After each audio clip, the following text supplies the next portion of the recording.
Welcome, welcome. Ho hum. It's so boring to be a frog here in Kamura Village. I wish an adventure could... I want to go on an adventure. Hey guys. It's Kylie and Keith, and Paul Veer is with us. Hello. Paul. Hi. We're gonna play Monster Hunter Rise, which just came out on Friday? Yes. Wait, okay. It did? Yeah. Yep. Time, God, it's so hard to keep track of time anymore. Like, a week can just go by and I won't even notice it, so I literally couldn't remember if it had been, like, 4 days or 5 days or 12 days. It's going real fast, but also, like, so slow at the same time. But what I have been doing recently is having fun playing Monster Hunter Rise, and so is my dog. Holy shit! You have a dog?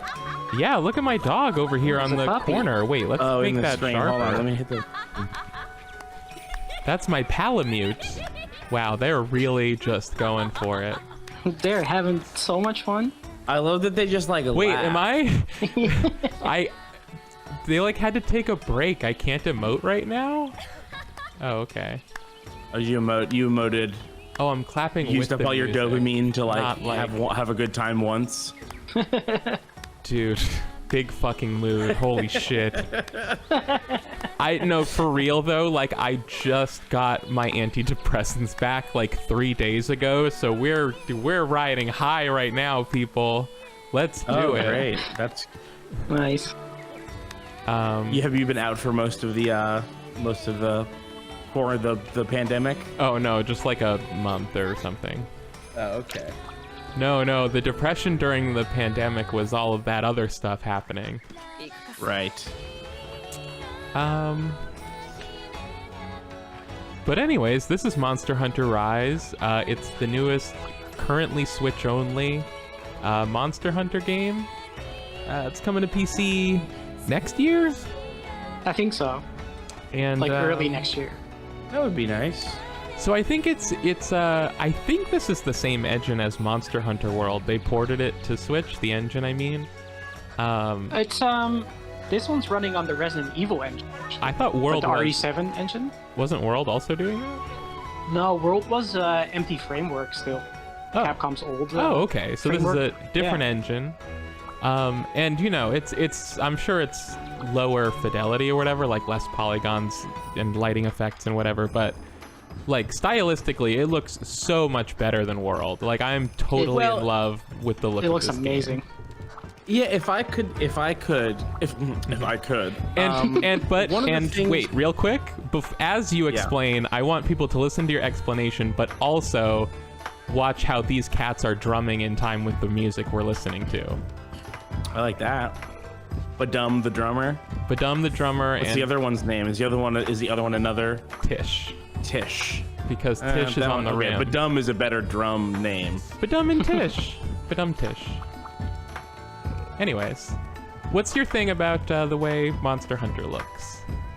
Well, we've talked about this before when Monster Hunter was big, but something about that game, there was literally so much happening visually that something about it, that and combined with the lighting effects, made it basically impossible for me to look at. It gave me an actual headache. I It gave me an actual headache. It gave me similar. I did also feel that way about World.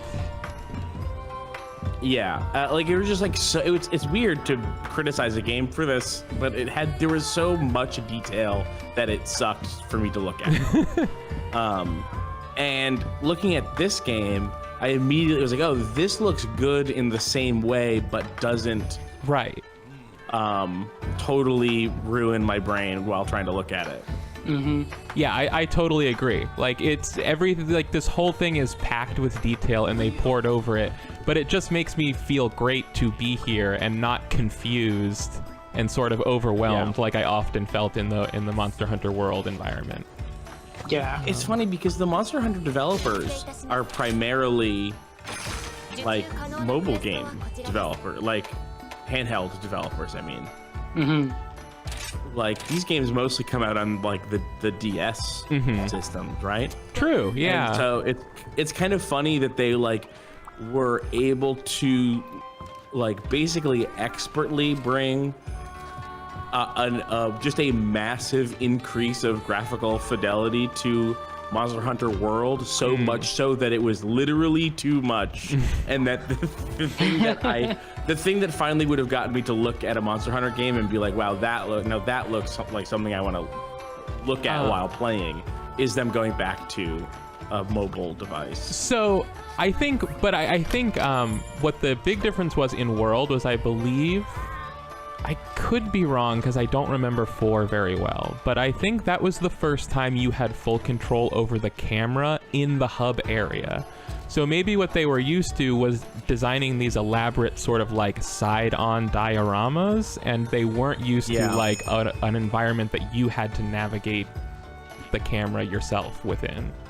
I'm gonna eat a meal. And the hub was worse than the World, but the World was still not good for me. True. It looked great. Like I have like no complaints about it except for that I hated it. I found it so hard to focus my eyes in that game. Yes. True. Absolutely. And the environments here are still, you know, it's still easy to get lost in them, but again, I think it is just a little toned back from how it was in World. They actually feel more like old Monster Hunter environments, except seamless. Exactly. Yeah. I was kind of nervous when you sort of described this game as like, oh, they kind of went back to older Monster Hunter stuff, and I was sort of like, I don't know, like World had problems, but I'm not sure the answer is go back to the old way of doing things. But it's actually not quite that bad. I think Rise strikes a good middle ground between like 4 and Rise, 4 and World, I mean. I'll say this: I loved what just happened with these cats preparing this food. Yeah. My dog loves when they it had too. those big balls of squishy something, I was like, that was great. Yeah, so this is so it's Fluffy Bunny Dango. Okay, sorry, I didn't realize it was Fluffy Bunny Dango. Exactly. Yeah. So I didn't know Dango is a real food. It's like a glutinous rice confection, but I hadn't heard of it at all, so I was very perplexed at first. Paul, okay, you're ready to go. We'll get in here. Yep. And so what's funny is the thing that I'm thinking of when I see the Dango, like with like balls on a stick that you eat, is like, it reminded me, like I know of like takoyaki, which is octopus, but it doesn't look like octopus because it's just like a ball. So when they call it Fluffy Bunny Dango, I'm like, are they trying to say that these are made of bunnies? Like, are these cats with these hammers beating up on some kind of strange bunny blob? But no, I don't think that's what's happening, actually. I just didn't realize I was supposed to know what Dango was. It's funny that you mentioned this because like in Japan, you know how like North America we like see like a face in the moon?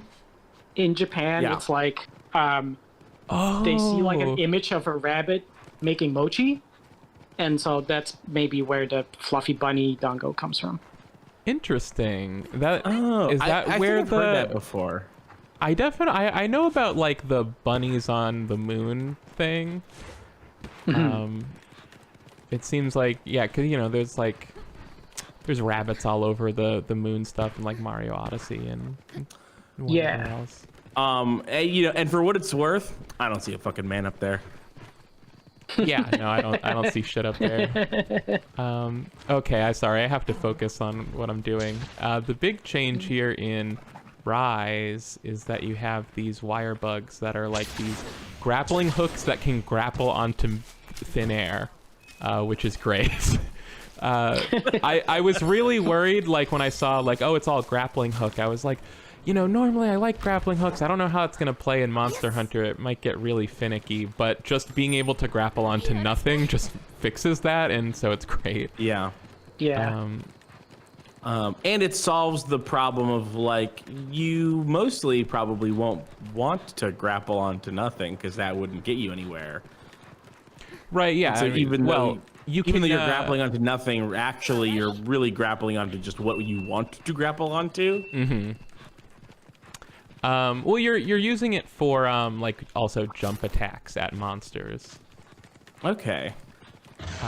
This is my first fight against the Bear Optimus game, but this is like a classic monster. We've had this monster on run button before. He Diglett now. It's good, always good to have a return guest. Never forget. Friend of the show. This is the boy. This is the boy who Diglett. Yeah, I remember this fight, actually. And I would only have recognized it from, like, playing Monster Hunter myself in the world.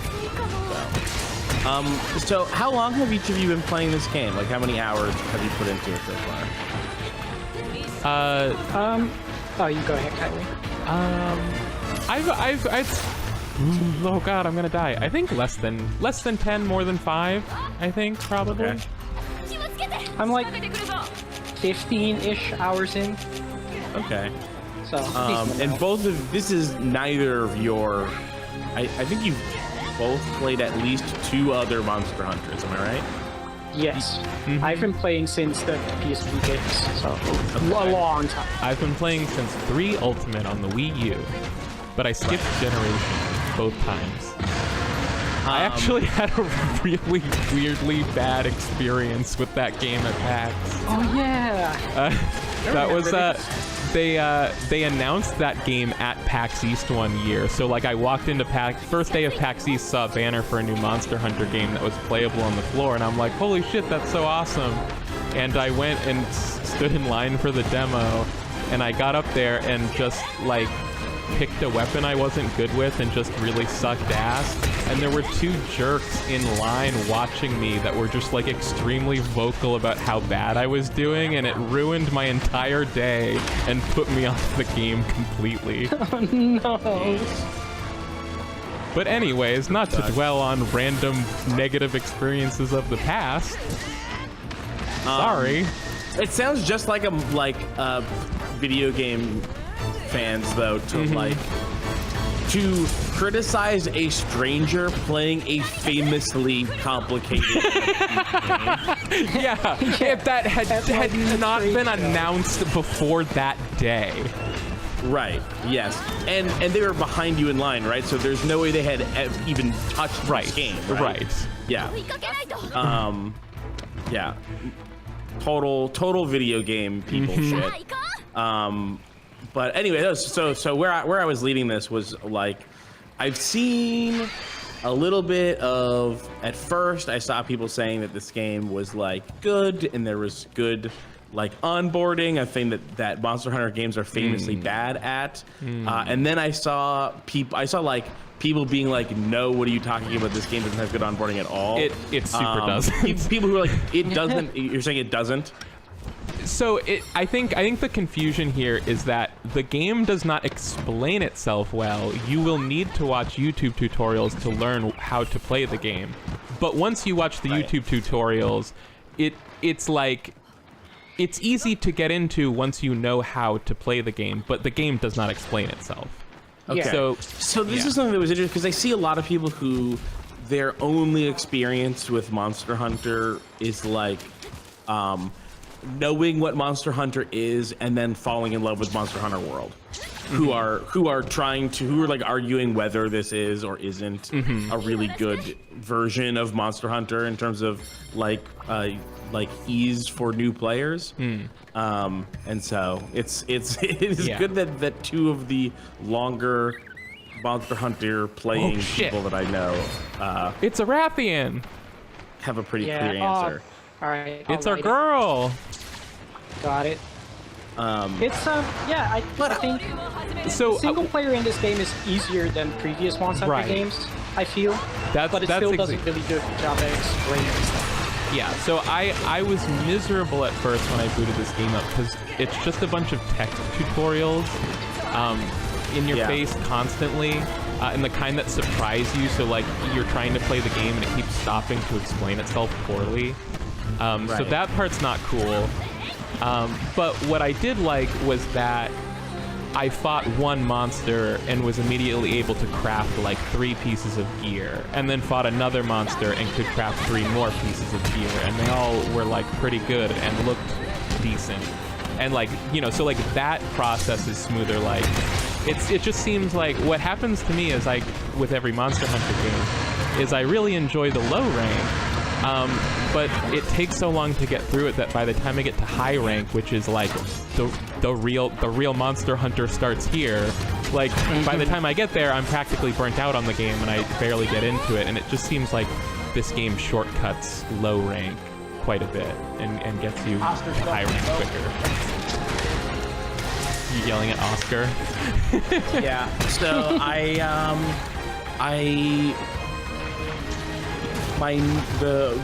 just moved. I'm in the middle of moving. This is my first time sitting at a working computer in this apartment.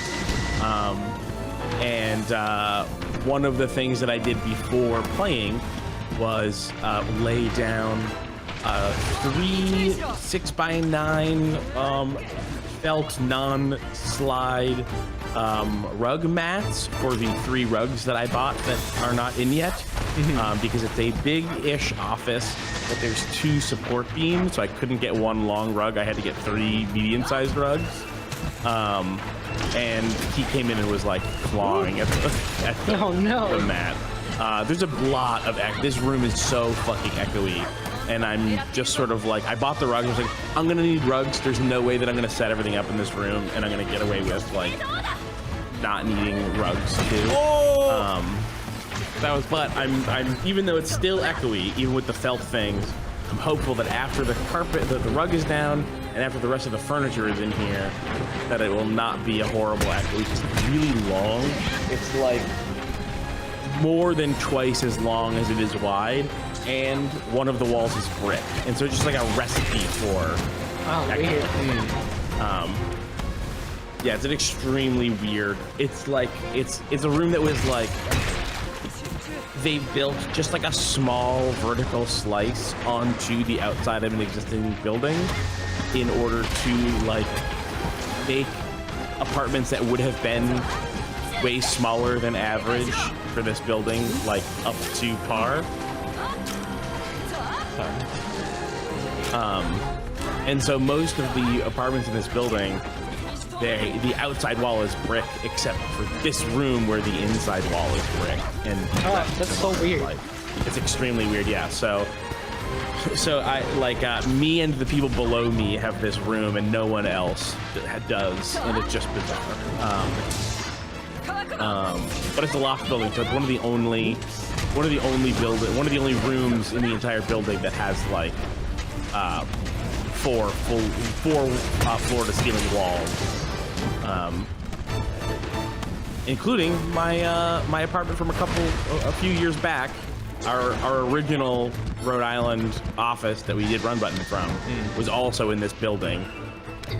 I did not know, and I don't know how I got this lucky, but I basically it was basically 2 of the only rooms in the entire building that have like floor to ceiling walls.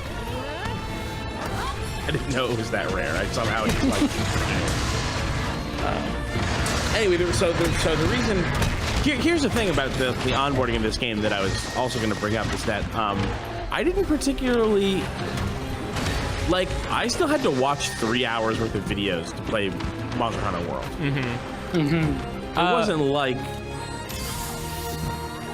It wasn't like I booted up the game, started playing, and was able to figure everything out. It wasn't until I watched an hour-long video on like the insect glaive that I even figured out what the fuck to do with the weapon that I had chosen like 6 hours previously. Yeah, so that's and it's totally the game's fault that it just lets you pick the insect glaive without explaining this is the most complicated weapon in a really complicated game. Don't pick it if you're brand new.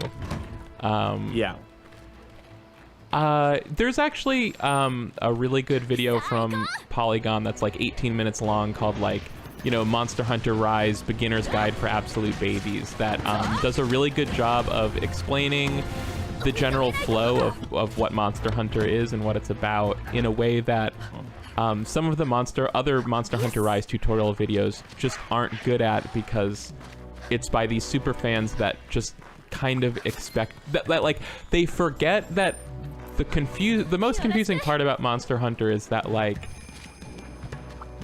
what the point they don't know of that they're speaking another language. Yeah, like what the point of the game is not actually immediately clear or whatever, you know, like maybe I'm ooh. What do you consider the point of the game? It's murdering the animals to use their skin to buy new weapons to kill the animals better? Hey, what, you can trap them. You know, whether or not they die off screen, I couldn't say. I don't know how I got their horn. By the way, I'm sorry if I'm sucking, but it's really hard to play Monster Hunter while you talk on a screen. You're doing fine. Yeah, I think they do kind of a bad job nowadays communicating that these are basically online RPGs. And so I think a lot of people go into them expecting like a single-player adventure, and something that has like a good story and like teaches you how to play and has like nice like, difficulty arc. But they're more comparable to just doing raids in like an MMO, I think. Well, yeah, I think this is part of why, even though there's things about World that I really liked, I never got into it. Because I would say 9 times out of 10, if I'm playing a video game, I want to play by myself. Right. Yeah, and like Monster Hunter just like, isn't good for that, I don't think. Right. They've done a better job at film. Yeah. Like, and so for as much as I want to go in and like do a thing like all of the coolest fights in The Witcher, right? Like, what if the combat was actually cool and it was just that over and over again? That sounds so good to me. And it's like, why can I not get into this? And a lot of it has to do with that, like, yeah, they really want you to be doing this online thing that also doesn't work very well. So the thing about Rise. So Monster Hunter World, okay, let's back up. Monster Hunter World, I think, ended up being really, like, they definitely tried to make it more appealing to people who hadn't played a Monster Hunter game. Whoa! Is this like your 3rd thing that has interrupted this fight? Yeah. So one of this game's kind of right here. This is one of this game's like gimmick mechanics is ride the monster, make it fight other monsters, and then that drops extra monster bits that you can then pick up. That's pretty cool. Yeah. Monster Hunter World tried to add, like, I think they tried to make it easier to onboard new players. I think they kind of failed spectacularly and only succeeded in making that a popular game for World. I think that game was enormously successful just because Monster Hunter slaps, and it was finally its time. Like, it had been growing in popularity, and it just finally hit critical mass. I don't think it was actually that they did a good job with what they were trying to do with that. It got a lot of credit for finally doing a good job. And maybe I even gave it some of that credit, to be fair. But in retrospect, I think what happened was, like, they added a lot of systems that were supposed to simplify things, but didn't remove any of the systems that they were simplifying, so it just added more complexity to everything in a confusing way. Right. And it gets back to, like... It just allowed you to operate at a surface level, like, without realizing that you were operating a deep system, but at a surface level? I don't know. Now, I don't know either. That's the. Is it so? Okay. So what is give an example of a system that they didn't replace, but they simplified without removing something, instead of actually like changing it to make it simpler. Keith, if you're gonna actually press me on the things I'm saying, you're gonna give away that I'm just talking out of my ass and making things up as I go.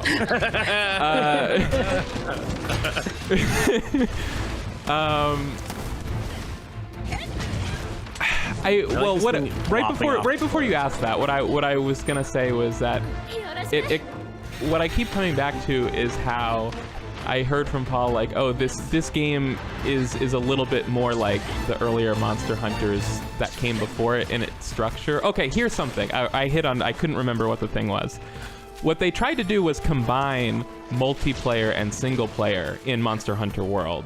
That there wasn't really a divide between single player and multiplayer anymore, because it never made sense, because you always just traditionally did, like, single player and multiplayer were just the same content twice, but multiplayer had friends. So, like, why would you have that? Just combine them.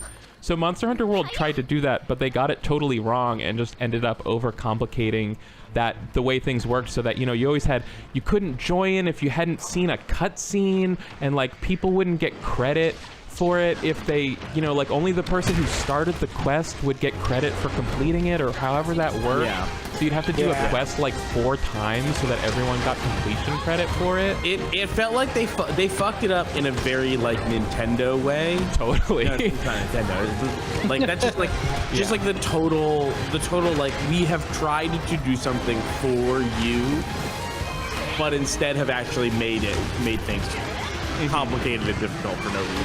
Yes. And so in re-separating single player and multiplayer here, it just makes it really seamless. And the other day I posted, like, you know, you get the special urgent quests that are the ones where when you complete them you rank up. And I was in a 4-player multiplayer game, and I posted my rank up quest thinking I was being sort of selfish, but thinking like, well, I'll rank up.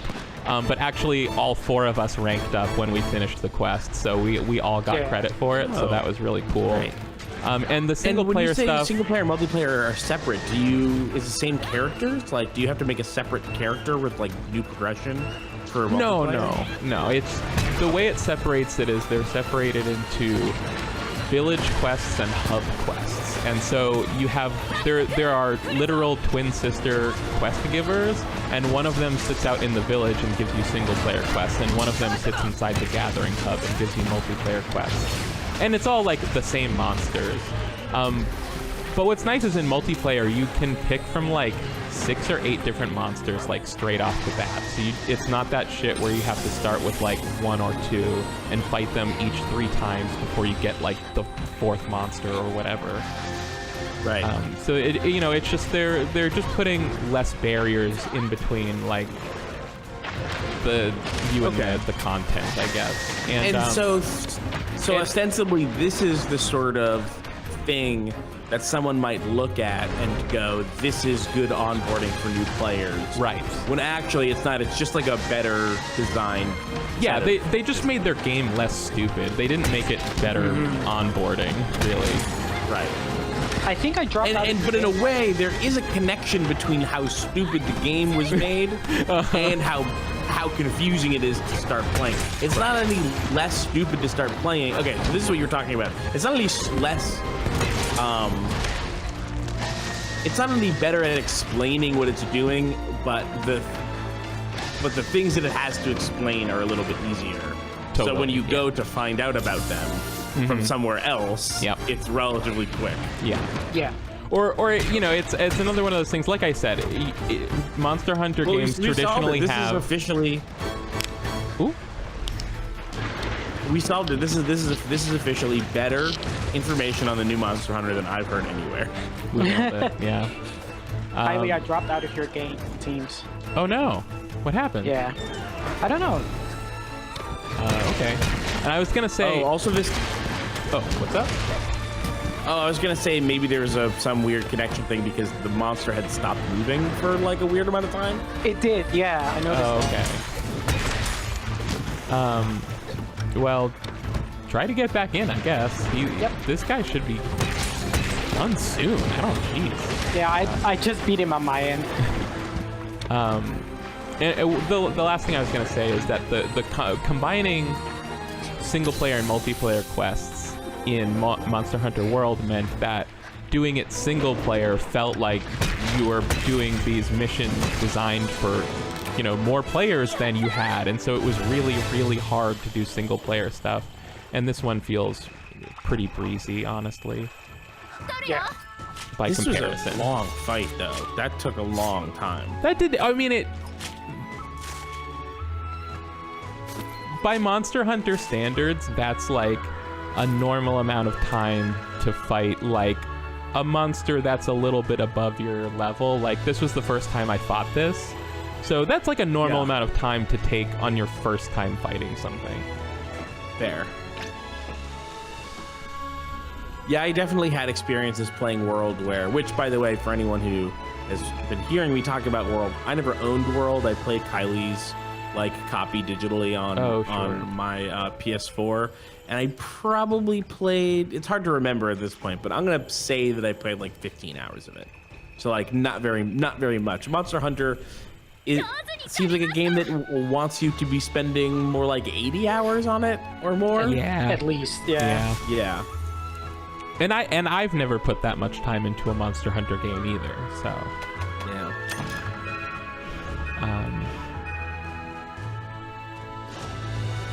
Maybe this is a game that I would get when that mysterious new Switch drops. Right. Whenever that happens.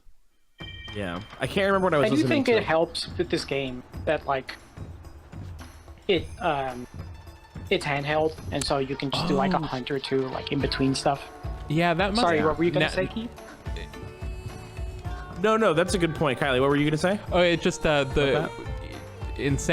bringing up that it's a handheld game makes me go like, oh right, like I guess they would have had to focus more on a single player experience, because what if you're playing it on the go without Wi-Fi? Right, that makes a lot. I love this thing. This thing is trying to eat those marshmallows. This is Guildmaster Hojo, and I don't know what this big fella's name is. It looks like a super frog that is still also kind of a tadpole. Right? Yeah, this is, totally. It's a baby version of a frog monster 4, so it is a tadpole. That's okay. Awesome. What was I gonna say about our lobby is open, by the way, so people could join it if they want, but I don't know how to give them info to join it. Sounds like a lie then. I think maybe at the courier cat you can get the lobby ID. The cat who manages online is like the only thing that isn't in the gathering hub, and it's annoying. Yeah, it's kind of weird. Lobby settings. Nah. Oh, there it is. Lobby ID. FPT 8DT. There it is. If you want it, come join. I would prefer you not be super over-leveled. HR2 well, I mean, if preferred. they are, they can wear Look at these cats. So I'm armor. looking at this going like, is this supposed to, are you telling me this is some kind of living creature that you're beating with these hands? Because it looks alive, right? Like, look at it. Oh, yes, it that's does new. look kind of That's alive. new. Yeah. At first when you start the game, sticky. They only hit it like this basic one, back and forth, and then once you upgrade the shop a couple times, they start to get new whacking animations. Alright.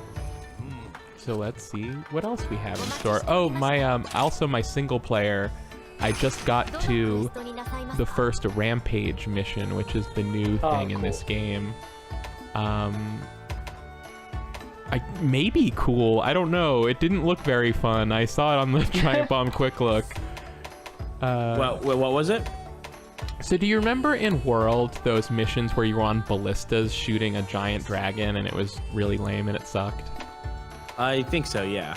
Well, that's back, except there's no custom content for it, so there's just like monsters in an arena and you're shooting them with ballistas. It's what is it called? Basically.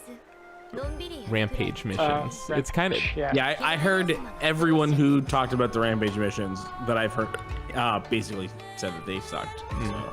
Cool. I have fun with the I only did one in multiplayer, but that was pretty fun. Paul, what should we fight?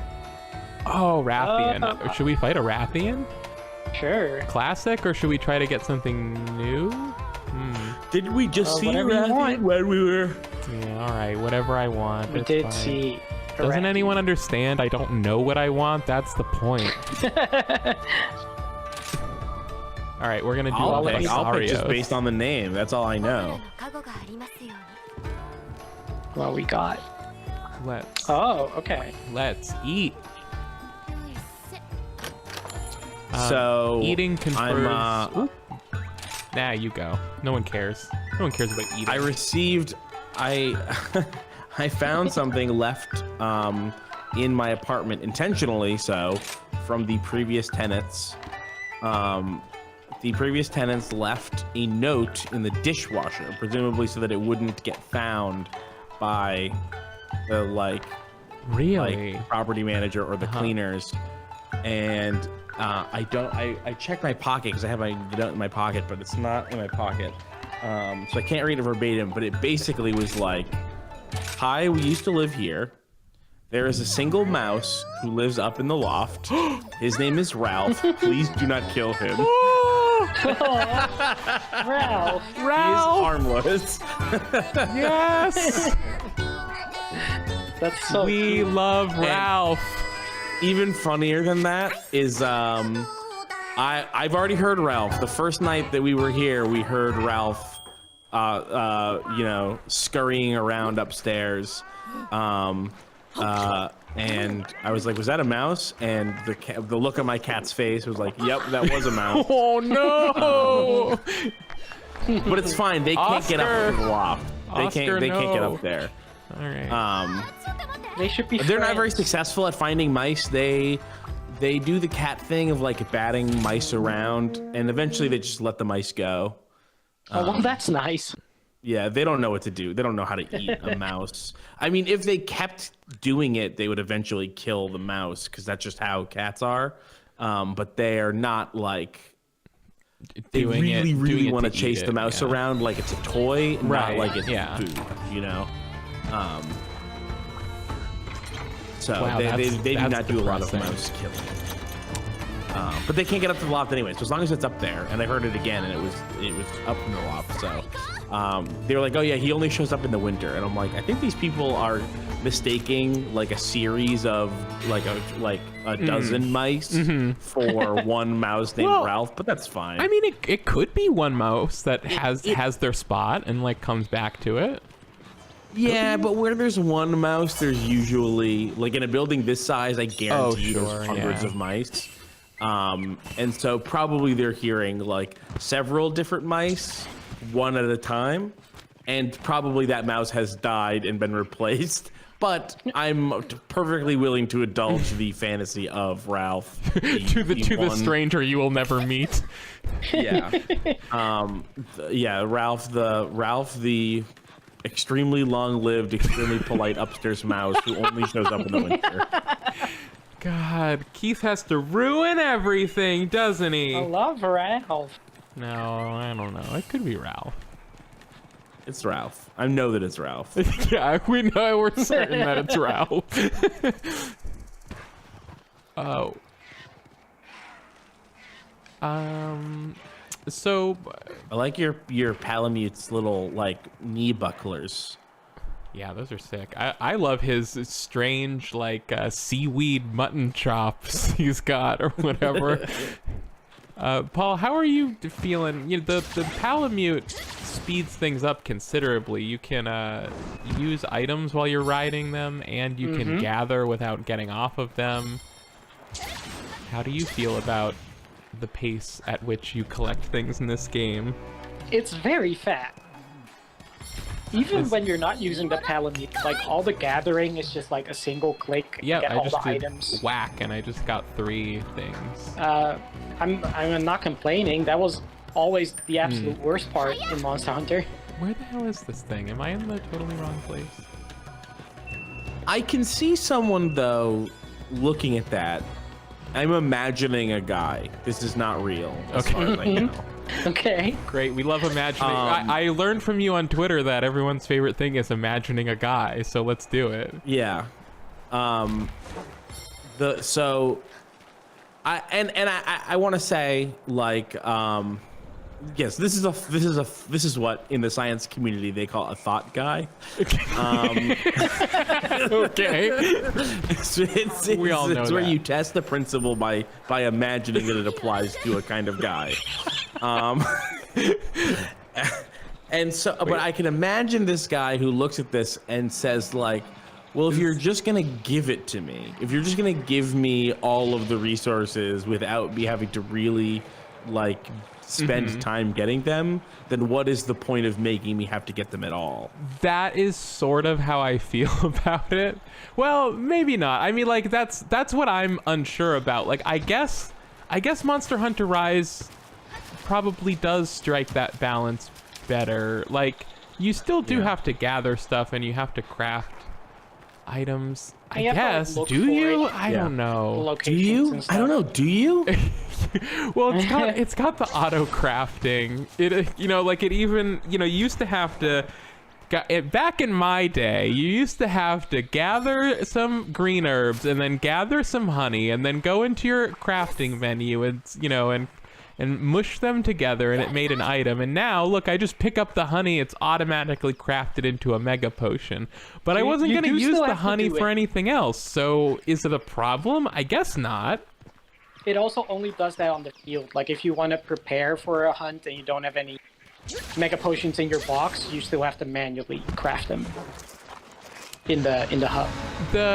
Actually, I would say the one like what someone would call a quality of life improvement about this game that I think I don't like is that they automatically mark, like they will just mark all the large monsters directly on your map and you just go check what each one is until you find the one you're looking for.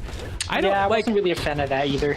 I thought the monster tracking thing in World was cool, but at least from listening to the Giant Bombcast, none of them seemed to like it. I don't know how most people felt about it.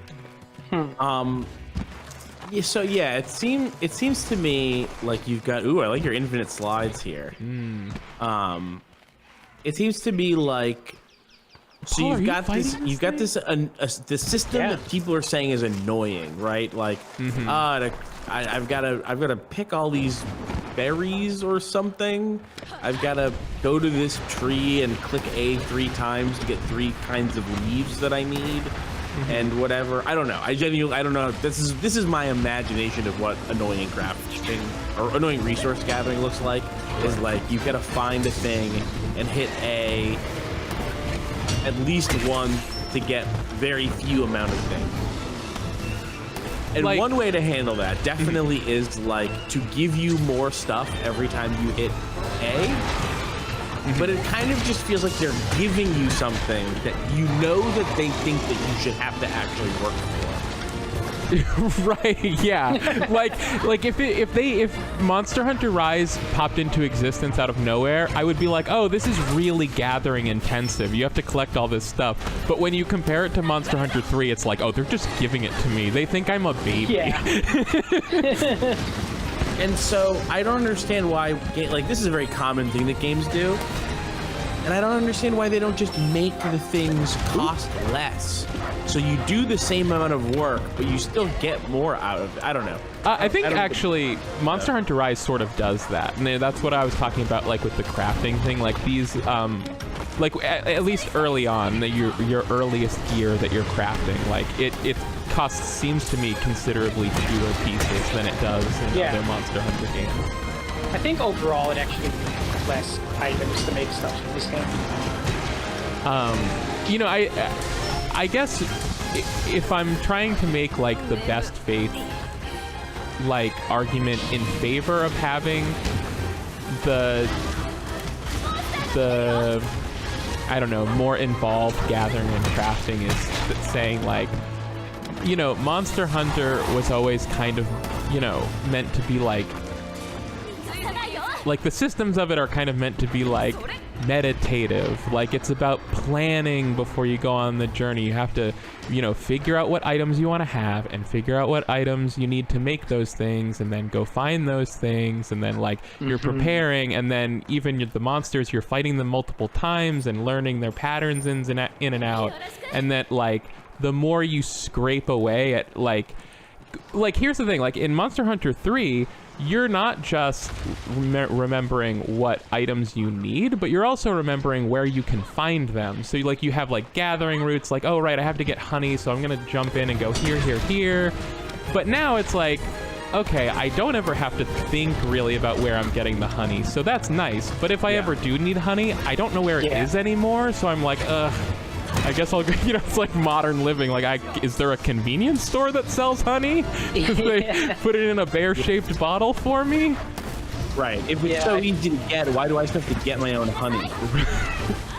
God, I keep screwing up these Wirebug moves. The other side of it, obviously, is that the reason that you would do this is to, like, highlight and emphasize your core gameplay loop of stealing the resources from the monsters, which you still seem difficult to obtain because you have to spend a really long time killing the monsters because they will not just give you their eyes. I've never seen the monster I keep hunter game asking. let you. Yeah. But so I totally get why you would want to just like whatever, just, you know, just give them the things that they need to, so that they can keep fighting new things and having more interesting fights instead of the other thing, which is having to do worse fights more in order to get the stuff to do better fights with. So I get it. I'm not, you know, there's this again, it was just a thought guy. Right, just a thought guy. Well, I think this topic kind of comes up a lot in video games, is like, the argument is always like, essentially like, remove the artifice. Like, why do I have to gather materials? That's dumb. Just give me the thing. Like, remove the barrier to what I want. But like, but the more you do that, if you go too far, you realize, like, well, video games are all artifice. Like, none of this is anything you ever had to do. You didn't have to fight this monster. It's fake. So, you know, it's like, at some point, you can't strip away everything because then there's nothing there. In a way, really, I think what I've never seen someone saying artifice specifically.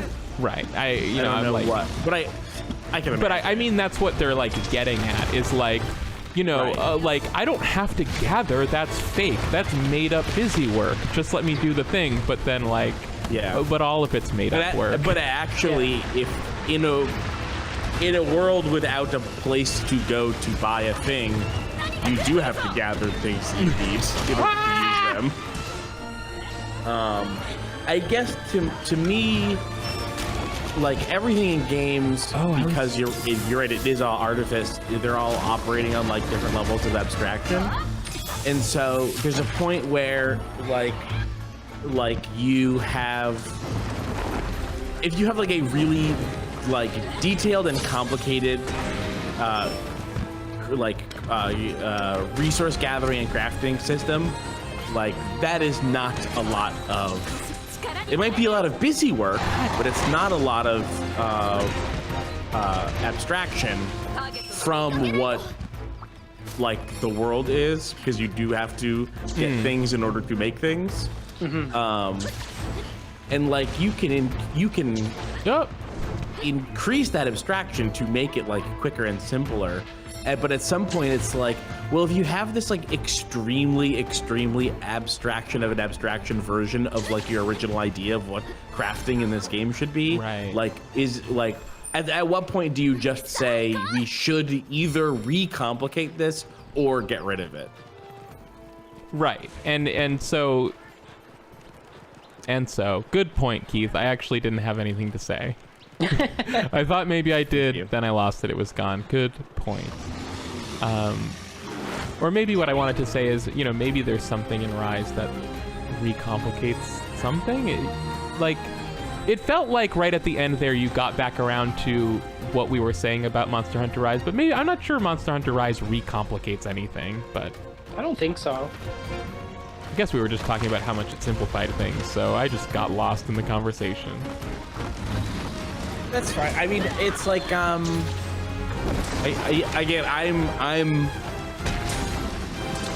I'm only talking about this from knowing about what people think about Monster Hunter and what I think about different games that aren't Monster Hunter, because I don't have that much of experience with Monster Hunter. Like, I know that I really like games that have like complicated and detailed systems for things that are not technically the like core gameplay loop in a way that might make you think that they even are the main gameplay loop.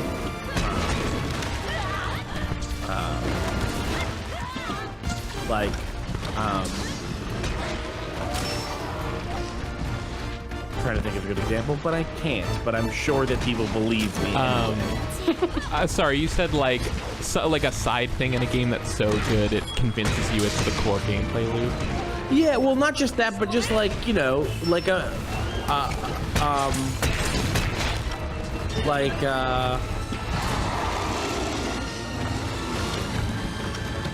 trying to think of a game that like let's just imagine that the resource gathering in this game, the resource gathering and crafting in this game happened the exact same way that it happens in like you know, Minecraft or something.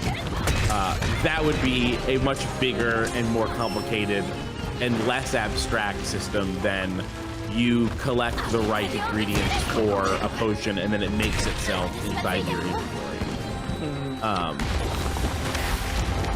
And that is an extremely dirty example because I don't want this game to also be Minecraft. Well, the thing is, though, is that that's an interesting example because Minecraft actually has hugely simplified its crafting system since you last were really into Minecraft. I don't know if you were aware of that. No, I was not. So I think the like original PC version, which is now called Minecraft Java Edition, is still like the 9-grid thing. And now what they have is a hybrid thing where you can still do the grid system if you want, but it has like what I think of as Terraria style crafting, where it's just like it looks at what's in your inventory and gives you a list of what you can craft. And you can search for any item, and if you can't craft it, it'll at least tell you what you need to craft it, and then you go find it. Whereas like when I started playing Minecraft, you had to go to the wiki to find out how to craft something. Right, yes, yeah. And so, I guess my point is like, I like games where there's like you know, big stupid systems that you can mess around with that may or may not be part of what the, you know, the like elevator pitch of the game is. I'm out of herb. In more like ways the elevator than pitch one. of this game is that you use like crazy weapons to hunt animals to build better versions of your crazy weapons to fight bigger animals. And so there is crafting in there. We should have started with that. When you asked me what the point of Monster Hunter was, and I was like, I don't know. It was that. I did say that. I said that earlier. Okay. That's basically what I said earlier. Yeah. Paul remembers. I do remember. Thanks, Paul. Thanks, Paul. Oh, hey, look, it's the same fight that you were in before, except you're the other way We're on around. the other side. Okay, that's why I was like, why do I remember this guy? Because we were just, we just saw him. What is this thing called again? I don't know. This is Pesarios. We should, It looks like one of the shittier Pokemon legendaries. Yeah. It kind of does. What is it, like Rukium or something? Yeah, its name sounds like one of the shittier like the Pokemon black and white legendaries one. too. Yeah. Was it on Run Button recently, or was it just in my daily life that I was like, I got extremely angry about the very low quality of Pokemon legendaries in like the middle generations? I don't think that was on. This from Snooze Button. It totally What's that? could have been on Run Button, but I don't think it was. But I don't know. Yeah. Yeah, I was just like looking at a list of every legendary Pokemon, and by the way, if you're making a list of legendary Pokemon and you're excluding from that list the quote-unquote mythical Pokemon because they're not technically legendaries, Mew and like What? yeah, Mew and what's the Celebi and Celebi? What is the Celebi, We Jirachi. only call it Jirachi. Cerebi in this house. yeah, if you're excluding those Pokemon from your list of legendary Pokemon because they're technically mythical Pokemon, you are a fool. You are a rube, and you've been tricked by jargon into making a bad list, bad content. Anyway, I was looking at a list of legendary Pokemon and a side list of mythical Pokemon as to not miss any. Because Deoxys is different than Mewtwo somehow. And just like being extremely angry about how many of them were so bad. Like really bad. I thought you were gonna say starting in like Gen 3. I thought you were gonna say any legendary Pokemon list that doesn't include Arcanine, the legendary Pokemon, is invalid. Well, the only list of legendary Pokemon that would include Arcanine is my own. Right, yeah. And so, as to not waste time complaining about every other list of legendary Pokemon that exists. No, Keith, I just want you to know, I'm there with you. After Pokemon Legends Arceus, next one, Pokemon Legends Arcanine. Yeah. We need it. Yeah, it's time for Arcanine to get their due. Hey, they both have they both start with ARC. What if Arcanines are descended directly from Arceus? Fan theory. New fan theory. It's only a game theory. I cannot believe the game theory guy was getting vocal in his videos about low effort videos on YouTube being more popular than his. Like, maybe expand your definition of low effort, my guy. The politics guy? No, like game theory, the guy who does like basically like it tells you about fan fiction, like you should think it might be true. Like, what is Link dead in Majora's Mask? It's only a game theory. I remember now talking about this on Run Button, but I have to say that still when someone says the game theory guy, I think about like that weird like Hillary Clinton dork who like did a 96,000 tweet thread about game theory. Okay, what? I don't know what that is. Oh, really? This was like, it was basically complete drivel that a bunch of like blue check morons the next day were like, this is the new Federalist Papers. Like, this is a new document for our time. And it was just total dog shit. It meant nothing. It was nothing. Ooh, I like this guy.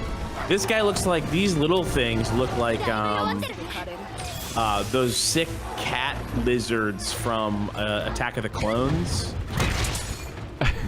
Cat lizards? Yeah, remember there's three monsters in Attack of the Clones that are trying to kill Anakin, Padme, and Obi-Wan. There's a cat lizard, a cool cat lizard. There's a like praying mantis thing, and then there's like a rhinoceros thing. I remember the mantis. Yeah. I remember the mantis and the rhinoceros thing, but I don't remember a cat you don't remember lizard. The cat lizard? Because the cat lizard was the coolest one, definitely. Oh, the cat lizard was is that the one that scratches Padme's clothing off? Yeah. Yep. That one.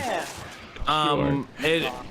And it was the coolest one. And those things, though obviously more lizard than cat, they had like a similar mouth and head shape, like very flat, wide heads with big mouths.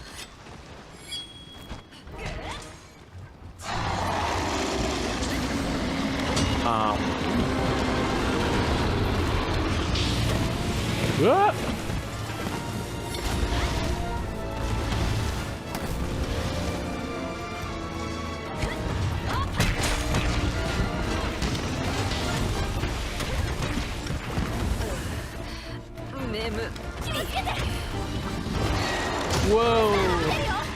God, this guy gets so fucking red hot before he does anything. This guy could go down though. He's almost done, I think. Oh, by the way, those people in line at PAX that gave me shit about how bad I was playing, one of the things they gave me shit about was that I caught on fire and rolled around, and they were like, that doesn't put you out. Yes, it does. And it does. It totally does. Yeah. Because I think you corrected me on that. Like, oh, these people yelled at me about it, and you were like, no, it totally does. That's fucking funny. So they weren't even like right. Monster Hunter fans, like Dorks. yeah, they were just people who were in line who knew as much about the game as you or less, Right. and decided to get like shitty because they're gamers. They were just having a heated gaming moment, I guess. I don't know. Heated in-line moment. Right.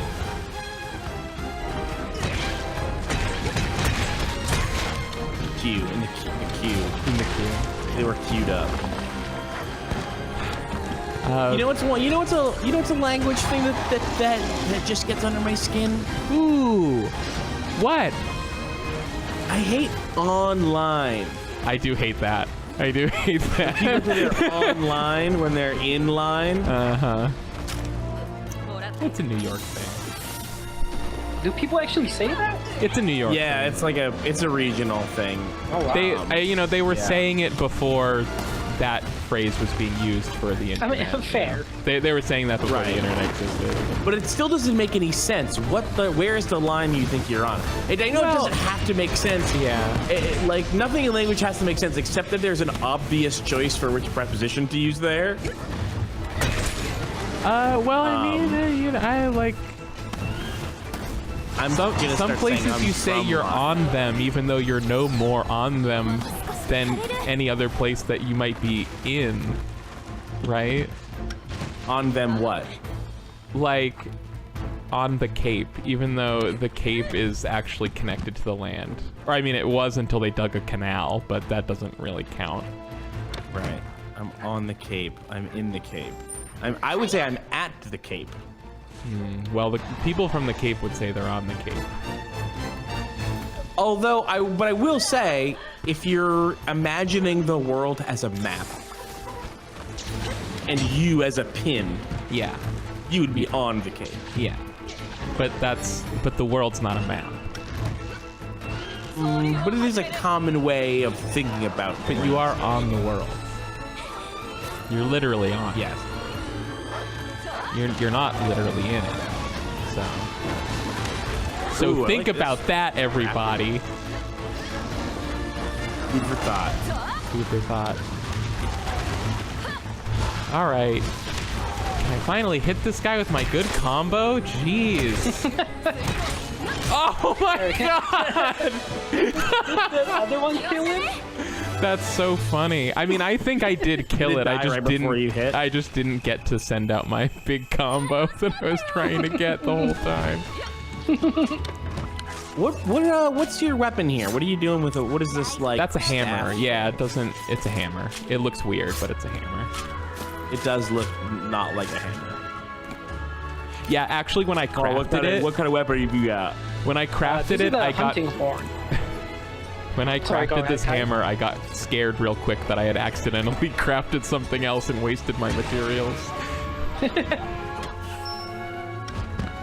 Oh, and the hunting horn. Okay, I remember now. The hunting horn is like, it's basically a whistle that you spin around, Yeah. and it makes noise when you spin it. And that is Well, buff. it's, I think they You give buff. they technically all kind of like different hunting horns present as different kinds of instruments that, you know, sometimes you're not always swinging it when you're making sounds with it, I don't think, but the fuck do I know. You're always swinging it, but they just look different. Some of them Oh. look like a guitar or... Well, yeah, when you play it, you do kind of do a play. You know, sometimes you strum on it or whatever they do. Maybe I'm You know, maybe it's more that you don't have time to study the animation when you're fighting a monster. So what do you got? You got like sword and shield. You got like big sword. We can run over to the item hammers. box and run it down for people that are curious. Is there anything new, or is my memory is that there's always like the same dozen or so? They definitely do add them for some games, but not for this one. Like Insect Glaive was new to World. No, that was in 4. You're right. Sorry, yeah. So I it think wasn't 4 new. was the last time they did new weapons. Embarrassing, Kylie. Yeah, it was. Yeah, totally owned. That's fine. There's enough. They don't need to add more. You know, it's because each weapon in this game is okay. I am not reading this, so I'm gonna record this clip so I can go through it with the pause button later. The weapons in this game are kind of like character classes in an RPG or like characters in a fighting game. So you know, they first of all, they all kind of need to be balanced together, and they all have their ins and outs and their own ways of doing things. So each time you add one, it just gets more and more complex. I think Monster Hunter tried to remove some of those weapons for the first time. They removed some weapons and people got mad and they put them back in for 3 Ultimate, and I don't think they ever removed any after that. They did, yeah. They removed like 4 weapons or something in Try. It was like quite a bit. And it's and you gotta be careful with that. You gotta be careful with because people will, if you start letting complainers. Sure.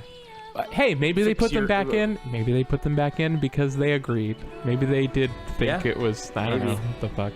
But, you know, we start to get some overlap here because we have, like, the Switch Axe, which was one of the last additions. The Switch Axe is an axe that can switch into a sword, not to be confused with the Charge Blade, which is a sword and shield that can transform into an axe.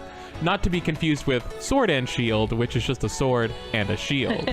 And there's Lance, not to be confused with Gun Lance, which is a lance that's also a gun. There's also Bow, not to be confused with the 2 types of bow guns, light and heavy.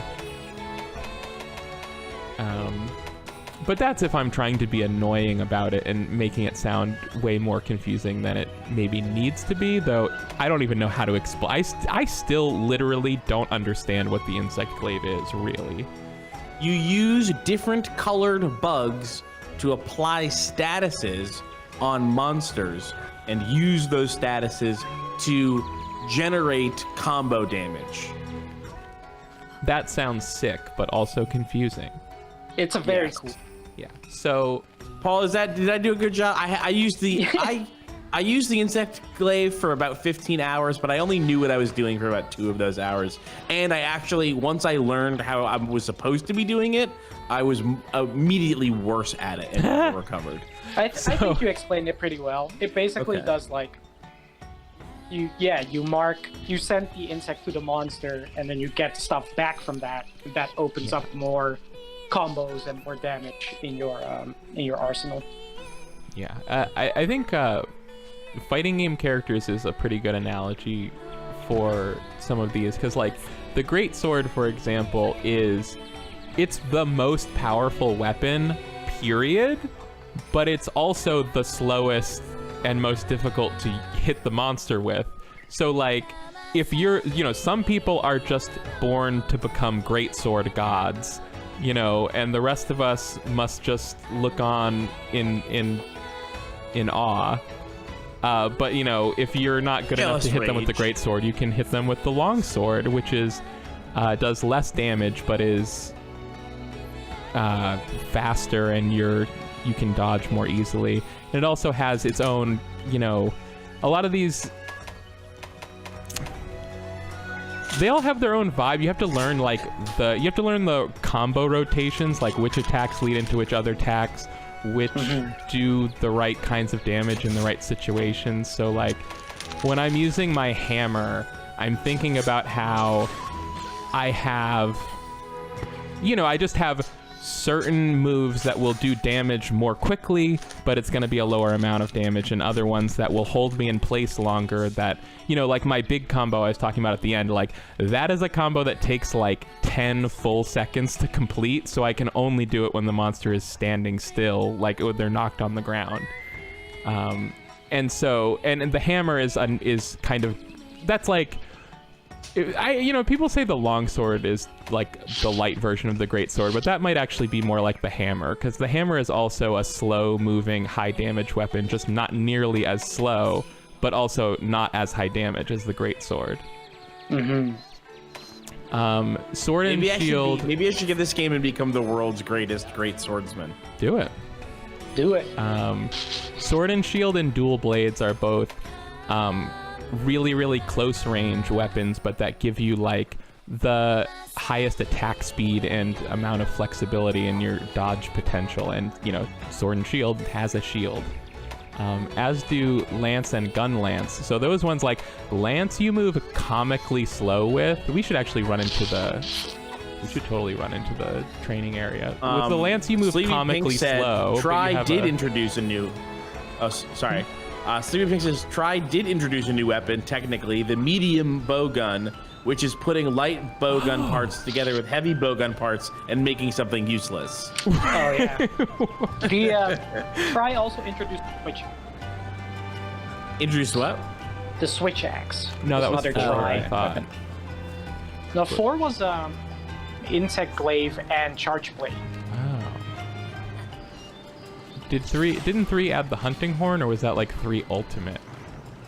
I think that was on PSP even. But it was jeez. Okay, well. like way harder to play on PSP. Like all the music note stuff was way different. Move around the village.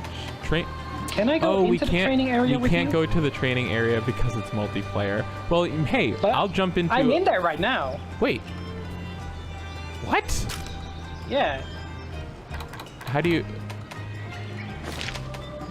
So go to the Buddy Plaza and pick the boat. Pick the boat, yeah. Okay. I guess it just doesn't let you warp there. You have to go to the boat. Maybe that's all it is. I don't know. Da da da da da. I put us in here together. I spent some time with the lance in World, and I kind of got into that. You know, so some things in like you might first think like, well, why would you ever pick the lance if the gun lance exists? Like if there's a lance that's also a gun, why would you ever pick regular lance? And on the one hand, that's a great argument against continually adding. Lance is the worst guy at the TVS. Oh, I find him to be totally normal and unassuming. The thing about the gun lance is that there's way more you can do with it, because you can have all kinds of different ammo types that do different elemental damage and all kinds of effects, so it's way more complicated. So like if you're into having that like huge amount of control over the things that you're doing, that's there for you. If you're like me and feel like you get easily overwhelmed by having too many choices in a battle, maybe you just want the regular lance where there's just a few number of things you can do and you just learn to get good at those things. And then you can usually, you know, like if you get really great at regular lance, you can be just as good or better at taking down a monster than someone with a gun lance, because the gun lance's abilities are also usually not doing as much damage as regular lance. Regular lance, totally normal guy who we all appreciate. I think he's a freak. But I don't remember any of the moves for the lance, except, oh, I forgot about this one. That's the important one. Let's dash over to the item box. Or let's dash Let's see the insect glaive. Let's see you hop around right, on the insect glaive.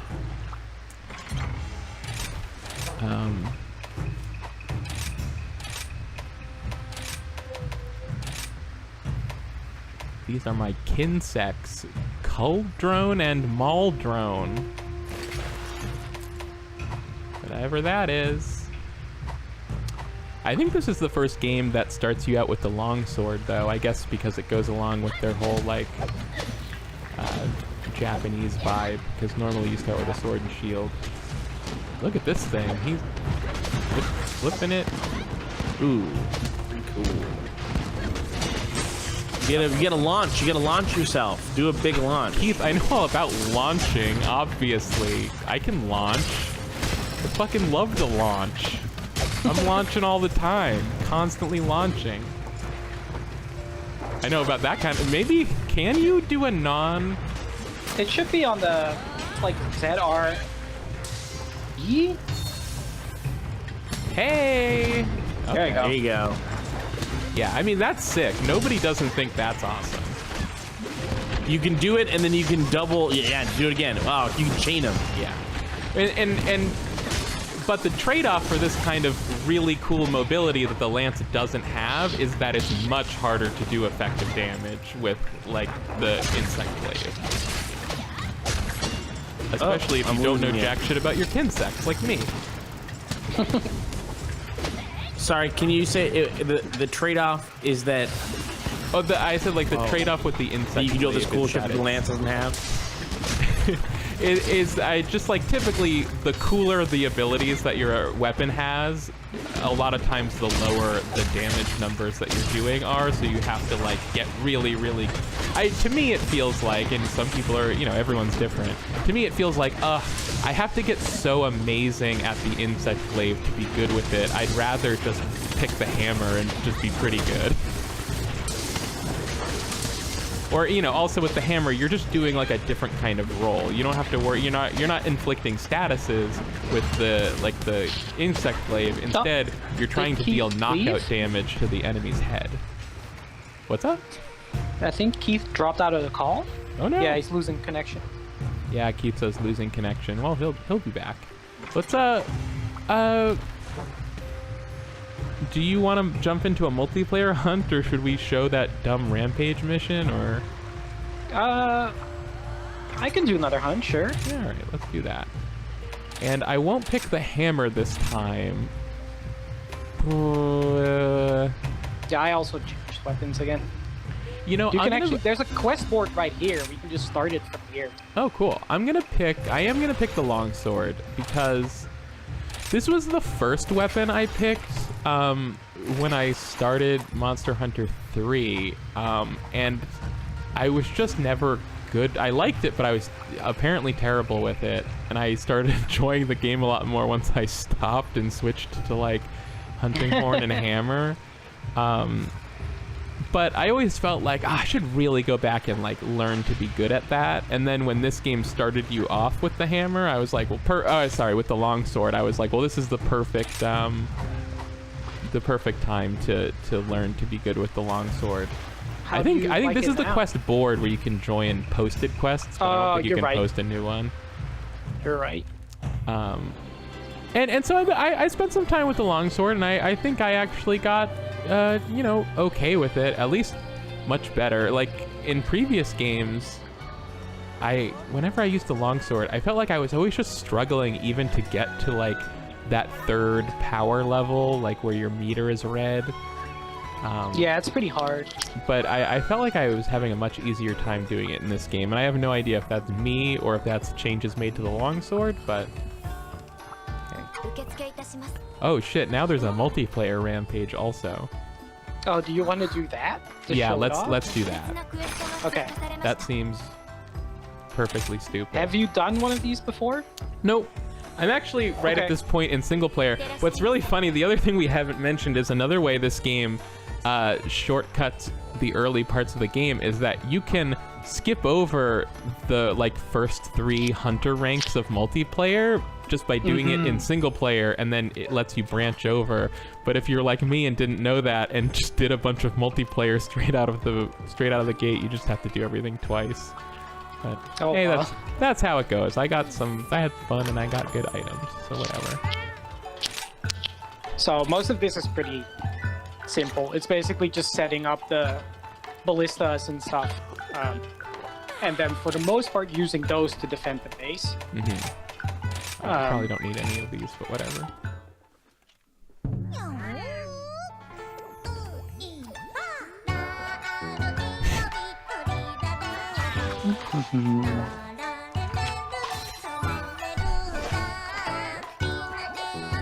I do love these animations, though.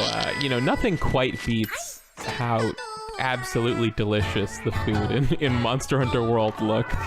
It did look very good. Oh, it looked so good. One thing I realized while playing a bunch of this is that I kind of missed Monster Hunter being as silly as this is in World. World felt a little bit more serious. Yeah, I suppose which I didn't quite like. It makes... Yeah, I mean, I guess they called it World for... I mean, they were literally calling it World because it was like their attempt to like make a Monster Hunter that appealed to more of the rest of the world. And I mean, even the goddamn story was like this awful like American colonialism parable or something. It was just all such a big awful mess. And it's funny how this one is called Rise and it takes place in Japan. Oh, these are great. I love these intros. We're do gonna you play the game in which language do you play the game? So this is in Japanese, and we're gonna listen to how great this is, and then we're gonna re-listen to it in English. Oh no.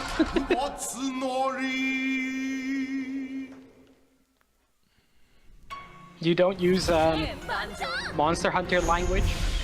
I didn't even see that until this morning. There's a third language option, Monster Hunter language. It's very good. They did that in World as well. And I've always been like a fan of that because I don't really want the constant like English voice clips while I'm fighting stuff. Well, that's why I picked Japanese. Also, I just like it just defaulted to English, and I got into the first cutscene, and immediately like the voices weren't awesome, and then also it's like, you know, they're going for, you know, such a Japanese vibe with this game. It, you know, it seemed, makes sense, yeah. You know, yeah, it made sense and whatever. So, yeah. So I'm like, I like the only thing was because it defaulted to English, like you can choose. I don't even know what the hell I'm doing. Where am I going? So right now we're installing all these, okay. ballistas.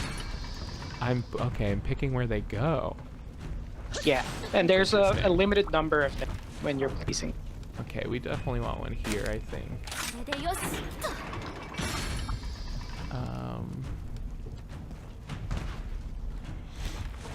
Oops.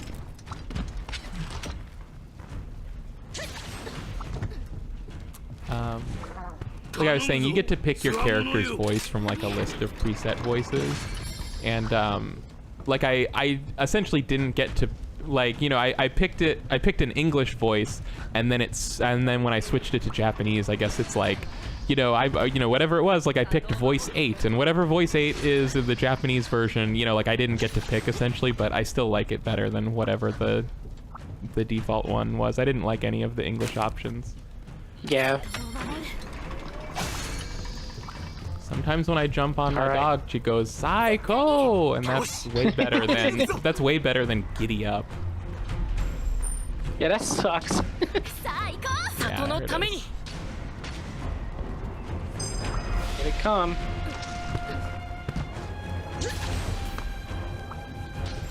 So I get on the ballista and I do a shoot.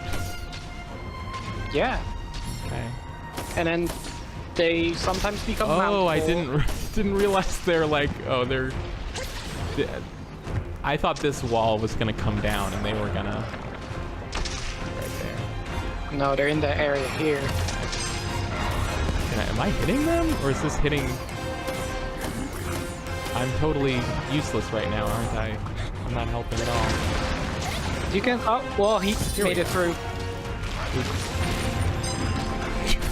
Great. This is going wonderfully. I'll say, I didn't like the ballista stuff at all in Monster Hunter World. I think it's totally nutso that they thought to put it in this one also. But this already seems like more fun than the version of this that was there in World. It's kind of a Monster Hunter staple thing because they've done it in a bunch of other ones too. Oh, okay. Well, bad staple, guys. Sorry. Yeah. There's a couple Elder Dragons that require this kind of stuff. Canonically. It's in the wiki. They can't change it now. And we couldn't not kill the Elder Dragons. That's not an option. Isn't that the whole story of Roll Hickey? Yeah. What happened? So my connection started like being too bad to even use, but I figured it out. I know what happened. I gave Isaac the router end of the power line to hook up because up in the loft is where the power line thing is, and they did not know. There's no reason why they should have known this, but they didn't know to plug it into a surge protector. If you have a power line adapter, which is when you plug into a wall, connect it to an Ethernet to a router, and then move to another part of your house and use another wall plug with an Ethernet, and to get a sort of weird half-wired connection that travels through your. It basically uses a power wire in your wall as like an Ethernet cable. Right, because it's just passive, like copper wire. Like it's the same thing, really, almost. But basically, you shouldn't plug them into a surge protector or anything like that because it uses like variable voltages as like information packets, right? And the surge protector filters them out because it thinks it's noise, and so it's like literally like looking at the internet signal and being like, "That's junk. I have to toss that." Yeah. And so, and it's. They're using one that I bought specifically for some music shit, so it is like extra picky about signal. And so it's like it's not just some cheap $10 surge protector. It is one that is designed to remove noise from power lines. Sure. That's pretty cool. Well, how much did that cost? $1 billion? It was like $40. It was like 65 for 2 of them. So I got 2, and it was like one of them is for I use on my my speakers and speaker amp, and the other one I use on I bought it for my guitar amplifier because it has a little bit in my old place. It had a little bit of hum that I don't think was from the amp. I think it was from the shitty power at the shitty house. So.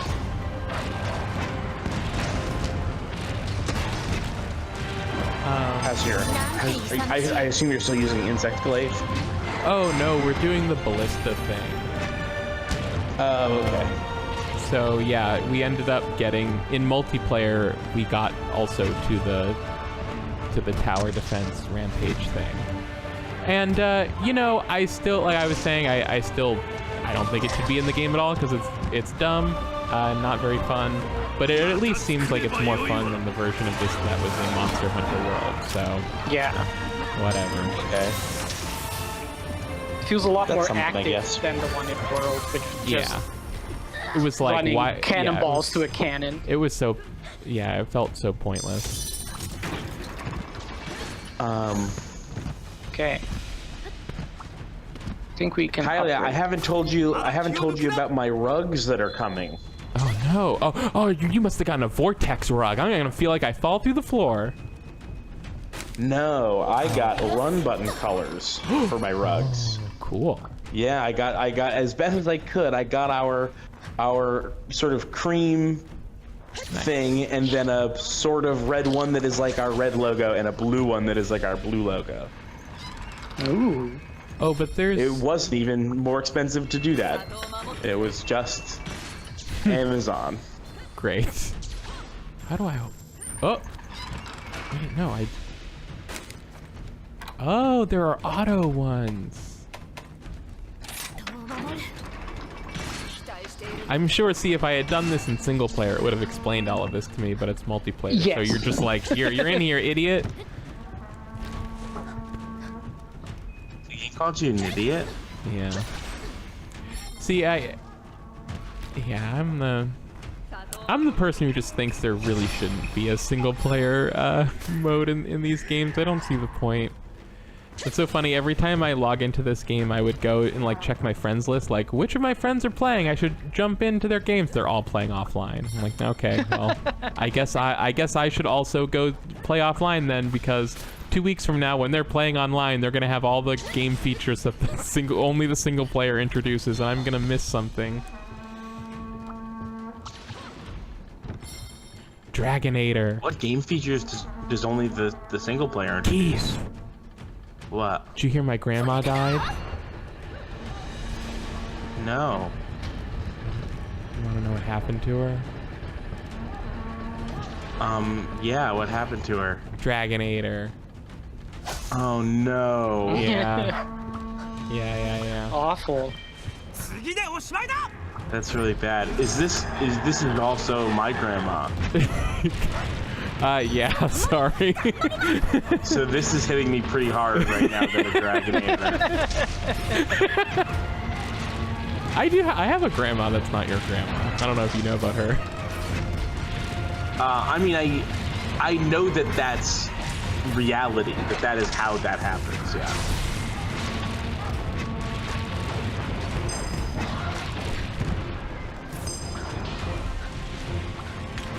I've never met her though. Nope. You've met my other grandma, probably. Dragonator. That sounds like... Dragonator! Yeah. Like, not really, but, you know, we definitely occupied the same room space, at least. What the... Yeah. Oh, that dragon was a ghost dragon. It doesn't exist anymore. Oh my god, Pancakes has this big crazy thing on his face. What is that? What was the original thing that you're referencing with Dragonator? Penguinator. From Sonic. Oh, and yeah. and we Sonic, right. we did the joke of like, oh, my grandma died, Penguinator. That was so long ago. It was so long ago. I knew it was, Almost 10 years ago. Yeah, I knew it was us. I just couldn't remember what ate our grandma originally.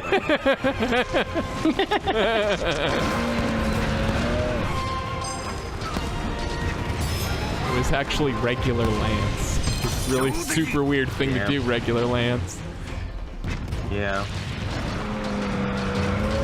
That's why they call him regular Lance. It is a cutting it's cutting sarcasm because he's anything but normal. Oh jeez. God, speaking of Sonic, you know what's wild? Sonic. It's wild that there's no new Sonic games out since the last time that there was a new Sonic game. It's been Totally. like 4 years. Yeah. What's going on there? I don't know. Like, I fully have no idea what Sega's doing with that property anymore. Like, it almost seemed like they were onto something. yeah, and they just decided not to be. They're like, nah, forget it. Like, Sonic... Oh, Paul can't say anything because he worked on Sonic Mania. But, like, Sonic Mania was, like, insanely profitable for them. And, like, I don't know, man. It's wild. Look, I am just as perplexed as you are. Yeah. See, that's a bad sign, though. Uh-huh. If you were sitting there like, I can't comment on anything, I would be like, oof, at least there's something to not comment on. No, Instead, the only person I know that might have some sort of hat to accidentally tip is going, I have no fucking clue what's going on either. It's it's like that they're like ideologically dedicated to fucking ruining Sonic. Right. So anytime they have a half good idea that like Sonic fans like contort themselves into appreciating, they're like, oh, can't touch that again. contort themselves into appreciating. That's so fun. Unlike Sonic Mania, which was easy to. Wait, it's not going. How does this go? Oh, what? The Dragonator wouldn't go. Is it ready? I don't know. Why it doesn't? Why would it let me push A if it wasn't ready? Oh Jesus! Well, I died. Oh well. Fucking why? Why'd you do that? That's stupid.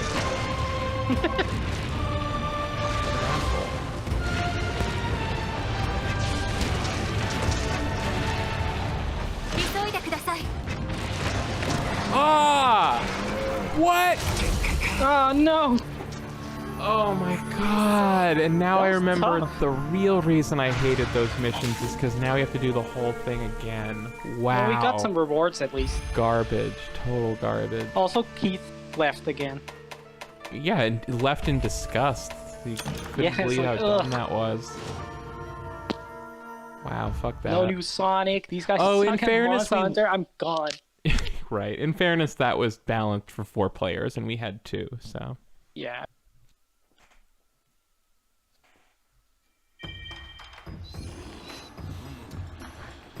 Oh, the Meowcenaries have returned. What did they got for me? Oh, I should check my Meowcenaries. Mine might have returned. My Meowcenaries have returned, I think.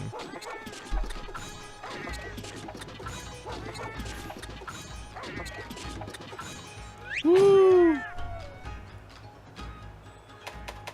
So Meowcenaries is when you pick some of your cat and dog buddies. You have like a stable of cat and dog buddies that you can hire, and that you can send them out on missions, and they'll come back with items for you.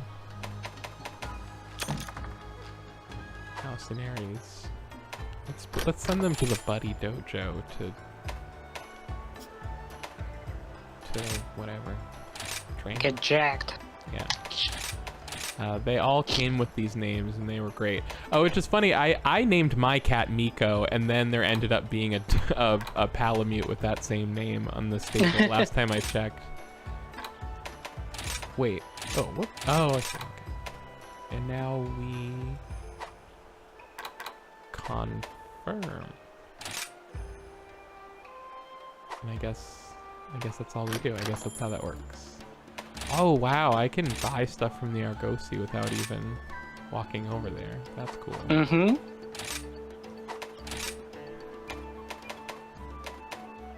Well, okay. Not that I needed any of that stuff.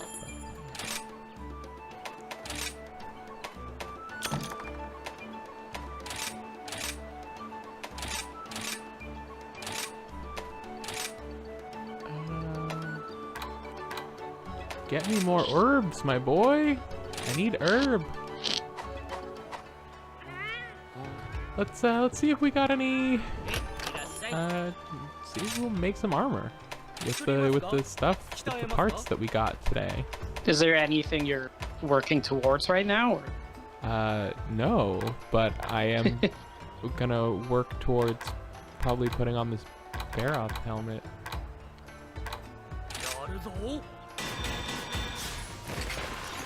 There it is. Look at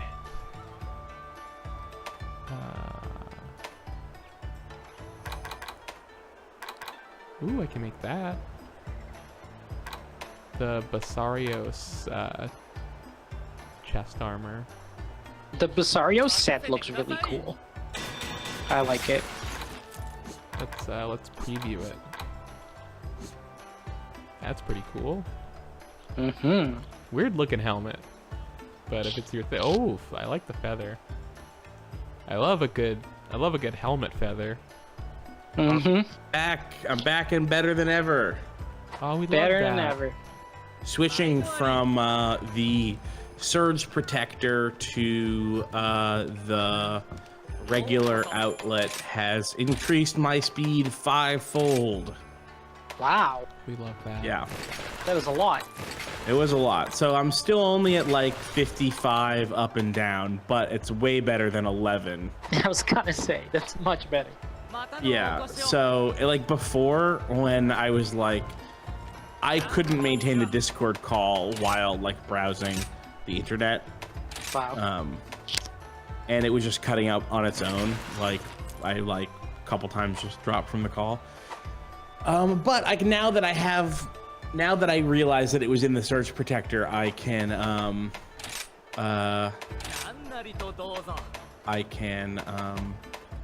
play around and like with a couple outlets that are within reach, see which ones are the fastest.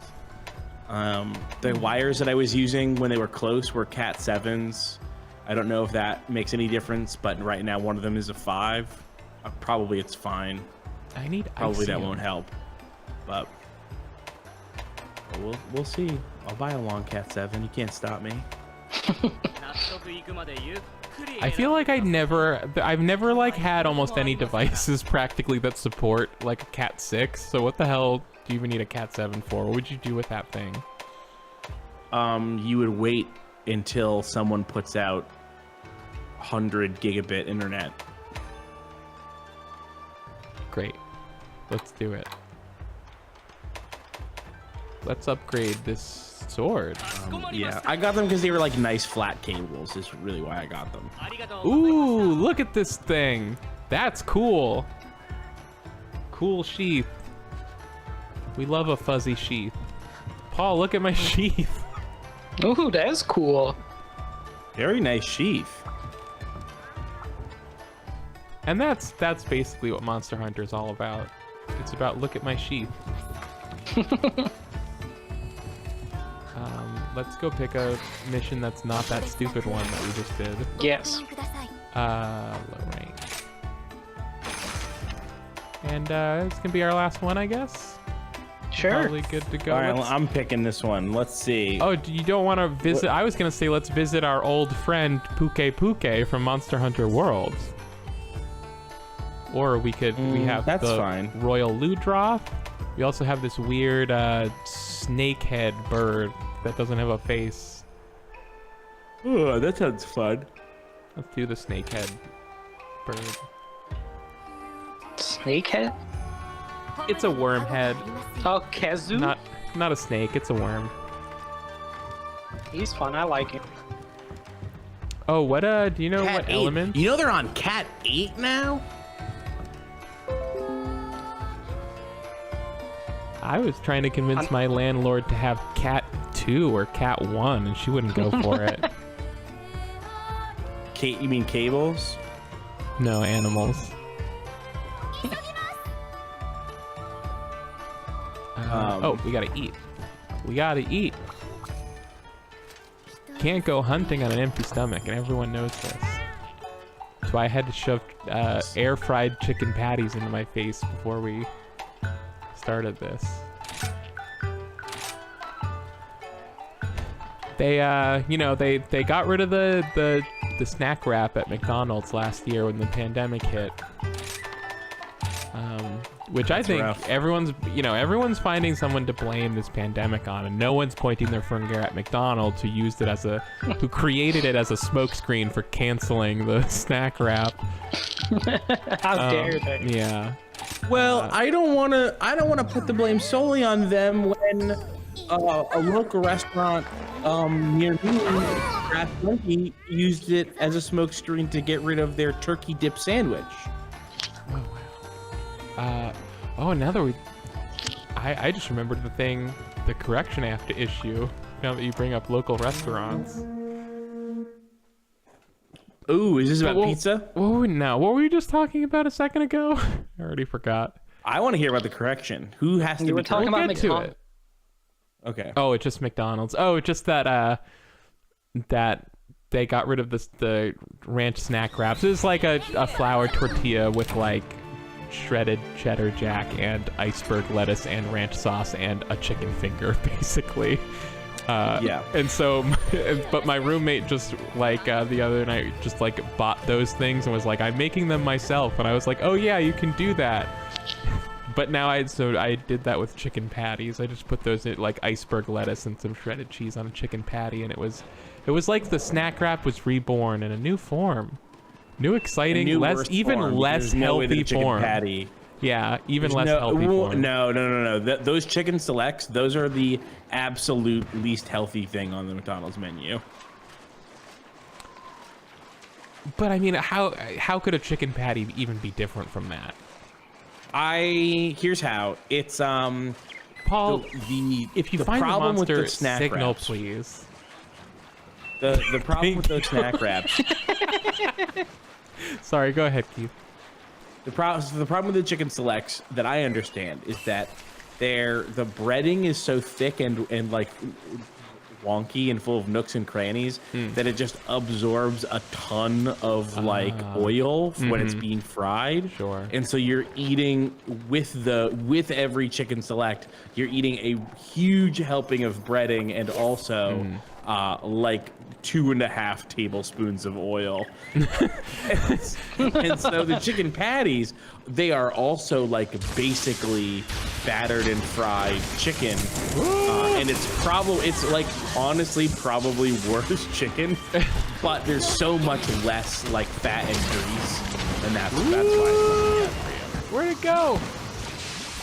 Oh damn, that thing is cool as hell. You're weird. What are you doing up there?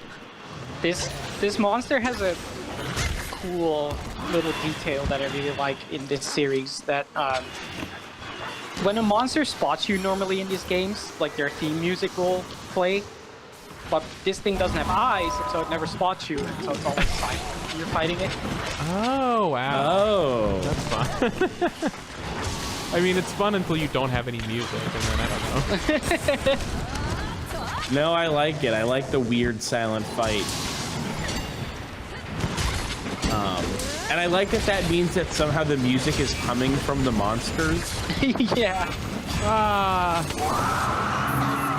Wow, He's nasty. really embarrassingly whipped my spirit, whatever the hell those things are called. Spirit gun. Yeah, spirit gun. No, it's like my spirit roundhouse or whatever. Oh, and I forgot to get the stuff from the chest. Here's a question. Oh, wait, do you want to do your correction, finally? Oh, my correction was that I was walking down the street in Davis Square the other day, and I was like, you know, they still have that Anna's that closed down. It still keeps being listed on Yelp and Grubhub. I should like go check it. And it was just totally there. And it was like you just closed one day. I don't know if they were closed, but like the lot next to it was empty. And so I'm not sure if just on the worst day ever, I was in such a bad mood that I like literally missed that I was looking at the wrong building or something. Oh my God. I have no idea what the fuck happened, but like that Annis was there, and I know because I got a burrito and I ate it and it was real. So yeah, I'm sorry everybody. You know, here at Run Button, we take our journalistic responsibility really seriously, and I don't mean to say things like the Davis Squares and a taqueria closed down when then that's not something that actually happened.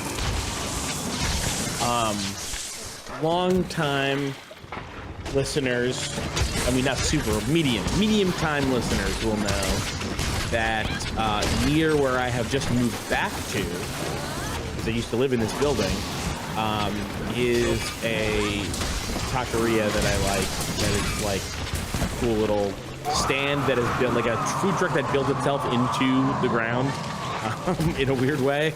Ooh, that was cool. It like extendo bited you. Anyway, the thing about them is that their food is always good. I always really like their tacos, and I really like their burritos. Tacos and they have like good nacho? sauces that they do. Yes, yeah. Nice walkable distance, but the problem is like sometimes their carnitas are amazing, and sometimes it's like only okay. And when it's amazing and when it's only okay, it's not like, oh, they did the recipe but better. It's just like totally different, and I don't know why they sometimes have different carnitas. But it struck me yesterday when I had a bite of Isaac's burrito that he got during lunch. It tastes surprisingly like pretty comparably like the Anna's carnitas. I think it tastes totally different. It has that weird flavor in it that I don't like, and I don't know what it is. No, that's what I'm saying. Sometimes it has that, and sometimes it doesn't. Oh. They like make it different ways that sometimes. So like I always like it when they make it the other way. It's only okay, but I still like it.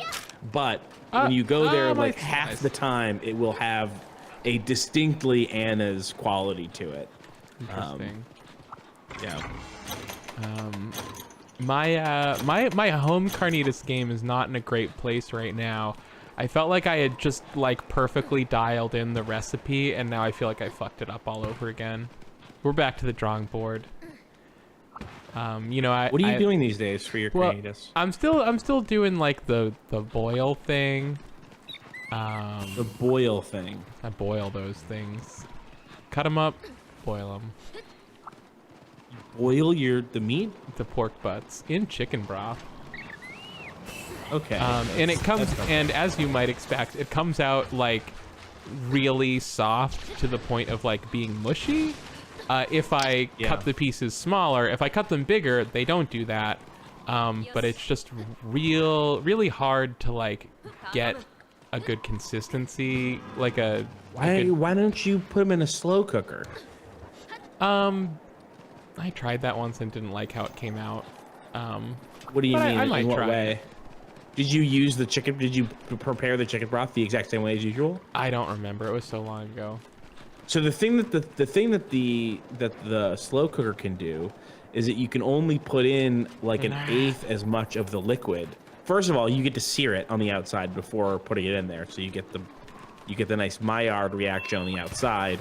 When you boil it, you can't really do that, right? Right. I do crisp them in the oven usually afterwards. Okay. Yeah. So I'm trying to find a way to, you know, find a middle ground between overcooked and mushy and undercooked and sort of tough.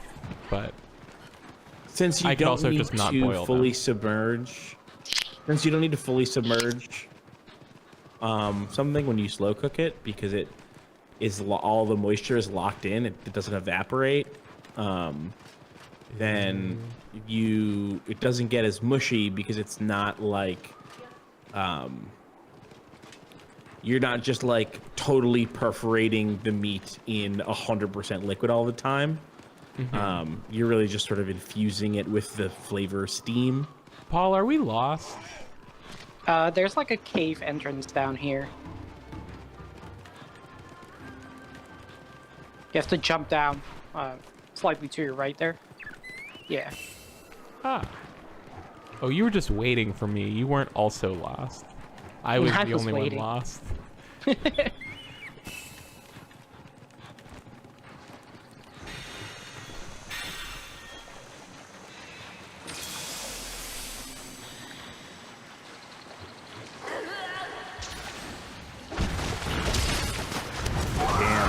Cables seem so cheap when they're like less than 10 feet long. And then you're like, oh, okay, I'll just get one of these, but it'll be 30 feet. And you're like, oh, this is still like $1 a cable. Oh, fuck off.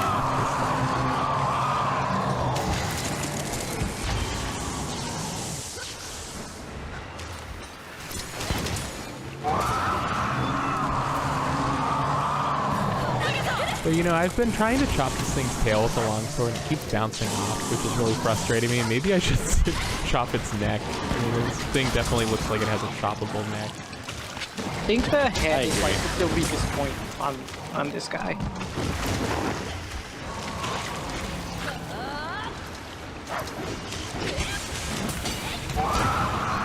Oh man. Loves to scream, huh? loves Get the it string.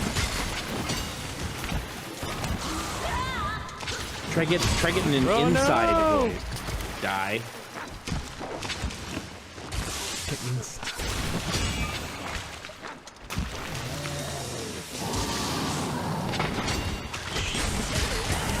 Cat 7. He looks so soft, but he bounced off Hits my so hard. sword.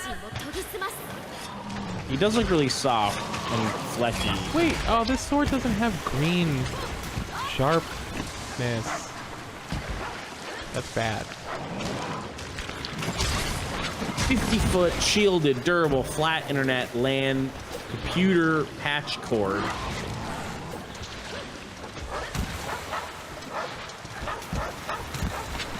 Do you think a flat cable can be shielded What? as well as a round cable? Huh. I hadn't thought about it. That's maybe a good question. Right. Maybe I only think it's a good question because I don't know the answer. Paul, do you think it's a good question? And do you have an answer? I do not have an answer, but I do think it's a good question. See, this is, you know, these are the sort of thought guys that I come up with. Guy who wants to Guy know. who needs to know flat cables can be shielded. Because that's not you. No, You're not that me. guy. You don't need to know. I could be, but it's not important whether I am or not. Right, but it's important to some guy. And you've imagined him. R flat. What's the difference between? Okay.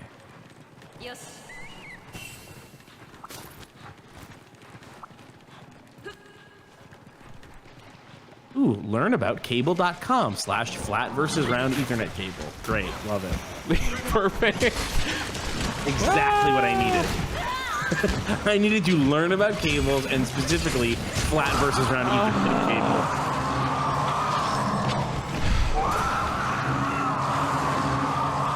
Sorry, Monster Roar interrupting combo is like the most frustrating thing in the world for me. Yeah, it's so annoying. Wait, Why Monster is interrupting round combo with Ethernet screaming cable? is what I meant. Why is round Ethernet cable better? Unlike the flat cable, attenuation is lesser when using the round cable.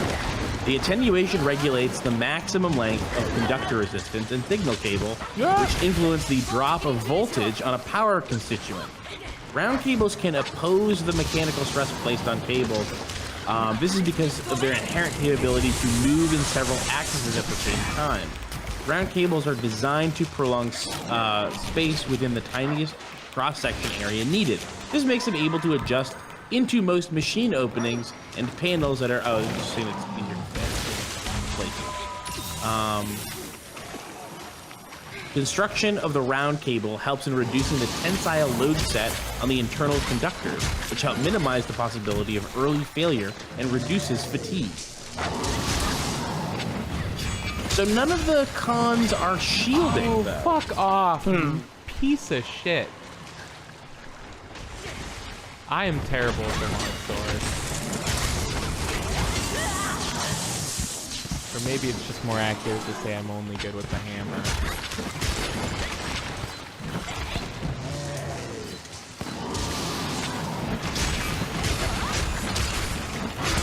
Okay, here we go. The majority of these flat cables are not shielded because it is very challenging to put a universal shield on them, as the shielding tool is likely to become circular, which cannot retain a flat form. Oh no, don't run away. I haven't even gotten up to red yet in this battle. Like, so embarrassing. This is exactly what those kids were making fun of me for at PAX. Careful, don't roll around if you get caught on fire. So, Yeah, I know. Keith, you're saying that they can't be shielded at all? No, just that they are mostly not Most shielded. likely not Okay. shielded.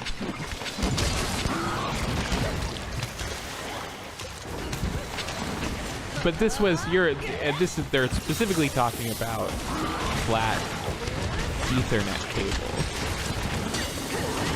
Because sometimes you get one of those like flat cables, one of those like ribbon cables that's really like a bunch of round cables that have all been like stuck into a flat configuration. You know, like an IDE cable, Right. that's like 20 round cables, really. Right. Yeah, you're exactly right. But it's the same sort of thing where if you had all of those individual wires in a bunch, you could shield them. Where an IDE cable, instead you have each individual wire, instead of bunched into a cable, flattened into a flat cable, and then individually sort of like, I don't know, they like goop them up with weird plastic or whatever.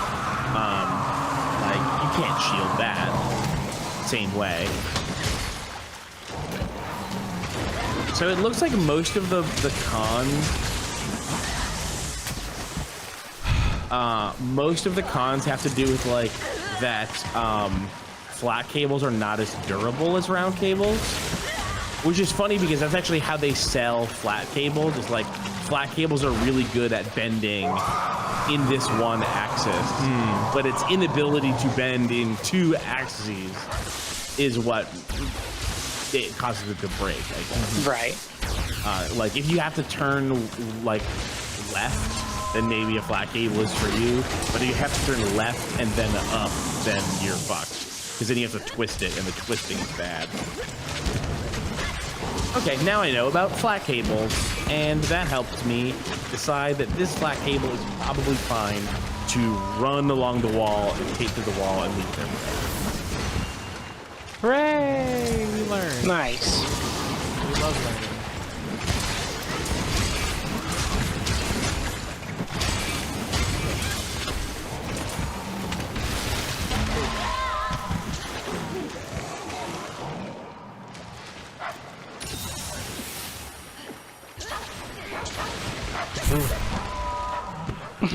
But maybe I should just get around one anyway. But maybe you should just get around it anyway.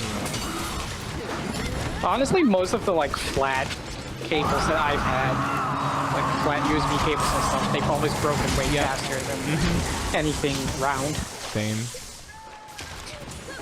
I have not had that problem, but I don't do a lot of buying flat cables.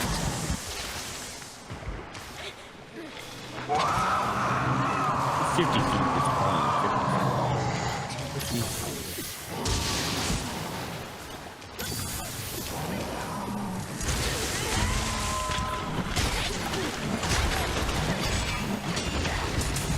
Is the Helm Breaker still in this game? Do you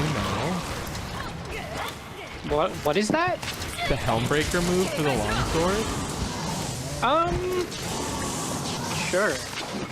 Because I was looking at, I've been watching like a bunch of Monster Hunter Rise weapon videos, and the only one that mentions the Helm Breaker is the one that I saw that was about the demo, because the full game hadn't come out. And none of the ones that are based on the full game mention the Helm Breaker. And I also might don't be, know how to do it. It might be one of the like skills, because you can equip skills in this game. Oh, right. The Yeah. switch skills. I forgot about that. I didn't even look at what this one was.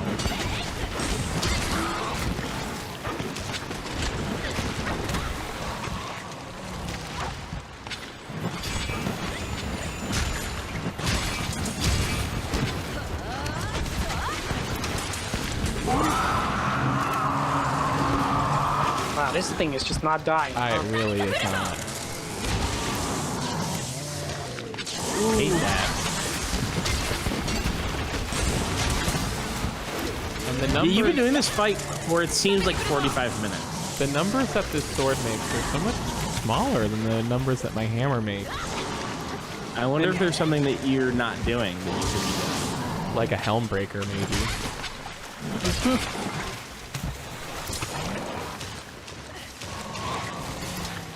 Their move list. There should be a move list. Let's see. Monster Hunter. No. Monster Hunter Rise.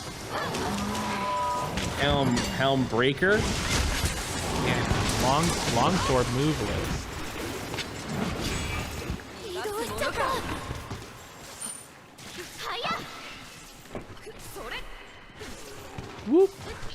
Whoop, whoop. Do you know about the Spirit Helm Breaker? No. ZL plus X, and then okay, so ZL and X, and then ZR. Oh, like this. No, No, that seems not like wrong. that. I probably need if I have it equipped, because it might be a switch move. It's probably level 2. Maybe? It does I don't know. consume 1 spirit gauge level. But it's Well either- then. Let's try a different thing. Let's try again. Wait, that was wrong. Oh. No, it's all too wrong. L and X, and then R. ZL. That's the thing. That's it right there. That's what I haven't been doing this whole time. Got it. Do you know about the I slash? The eye slash. So you have your I slash, which starts the an attack EI that slash. starts. Oh my god, I totally It forgot. starts That's- your spirit gauge recovery, and then you can use it. How do I do You that? can use an I spirit slash to then consume a spirit. Oh, that's It's- something. I just did. That's something I just It's ZR and B and then X. did. ZR and B. And then X. ZR and B? Yeah, ZR plus B and then X.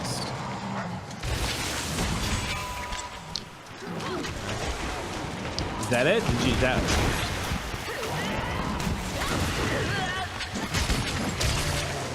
I gotta build up the spirit. Well, that move helps you build up spirit, I think. Oh. It says starts spirit gauge recovery.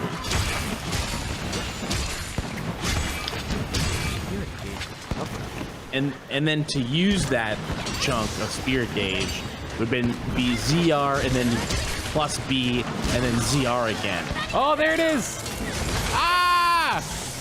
You almost. I seems did like it. you almost. No, did I it. think it counts. I see my Which one was spirit that? Was gauge that is the- glowing blue.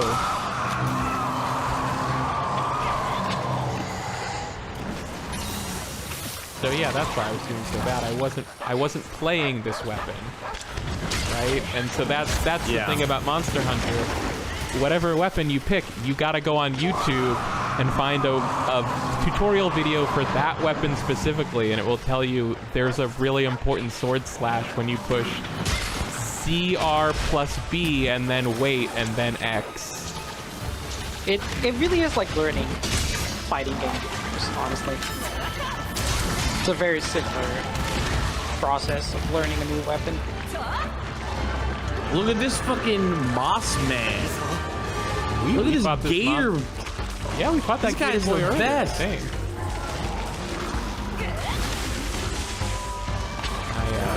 I love this guy. I this want a is- game where I am that guy the whole time. This is the guy I had to kill 3 times to make that frog with an armor set. Oh shit, I need to. I think it's my sad. thing. There's something about the way Monster Hunter presents its core loop of kill and craft, where it's like Well, World was especially brutal in its presentation about it, I will say. Yeah. The presentation of this most one's not as bad. most Monster Hunters, the story, if you could even call it that, is like you live in a small village in like, you know, like in a more dangerous world than the one we live in, because they're, you know, they don't have a lot of technology, but there's big monsters that will attack the village sometimes. So you need to defend, like, you know, it's like you have to kill these monsters to keep them from murdering your whole town. Whereas Monster Hunter World is specifically about, let's go to a brand new world full of monsters just to fuck with them. That's really messed up. The story is so fucked in World. I guess it does help that in most of them you're killing the monsters, I guess, specifically to keep them from killing you later. But that's always it is context. just like there's such the story is so thin that it really just is like, I'm killing to get weapons to do more killing. Yeah. Because it's fun for me to do. It's like really sad. Keith, what was the Oh, is this another question about flat cables? Wait, no, never mind. I got it. Oh, I didn't get it. I had to remember how to do the like switch move. Doesn't help if this the game that introduces switch moves is the one that's on the Switch. They probably did that on purpose, but it's very confusing to me. Well, yeah, because it refers to the kind of move, but also to the move that you can only do on a Switch. Until it comes to PC. But everyone will know what the Switch moves are. Well, then they'll be called PC moves for personal choice moves. PC moves.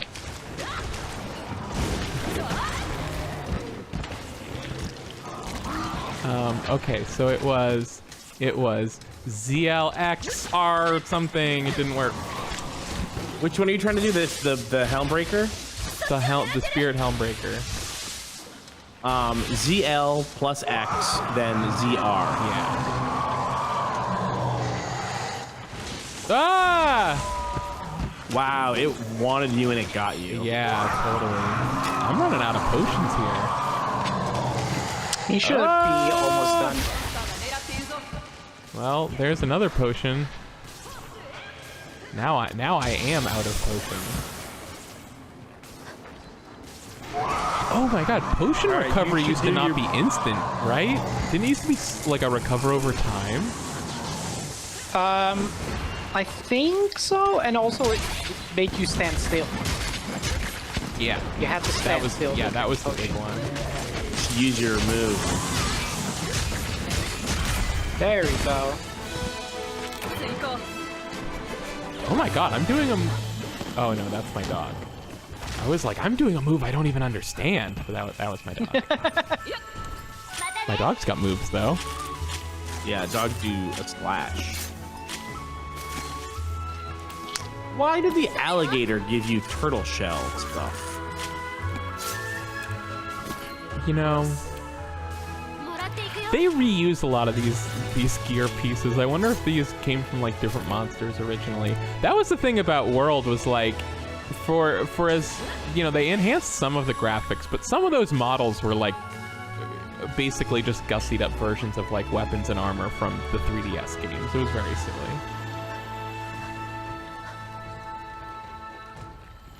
And now we wait to be done. I have much to learn on my longsword journey, but it's not even a longsword. That is some sort of pole weapon. Yeah, that one. But if your longsword is long enough, it just is long. It's supposed to be the blade that's long. But they made the blade small and made it really long. You gotta throw some sword. variety in there eventually. There's no polearm weapon class. Maybe that's the one they have to add. I mean, there's the insect glaive, I guess. That's different. Well, and this longsword is a polearm.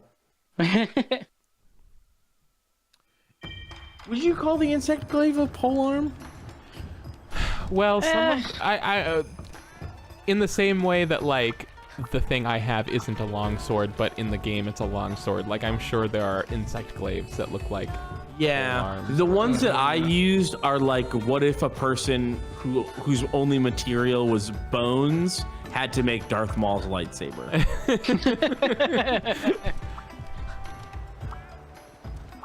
Yeah, you're talking about bone insect glaive. It's probably here. Like, come look at my screen share. I bet it's the same model. I'll show it to you and you're like, oh yeah, that thing. Insect glaive. Bone tree, this thing.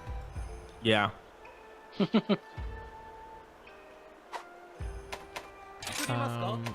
And so like this was, you know, when I was playing Monster Hunter World, it was like, oh, okay, this one's different.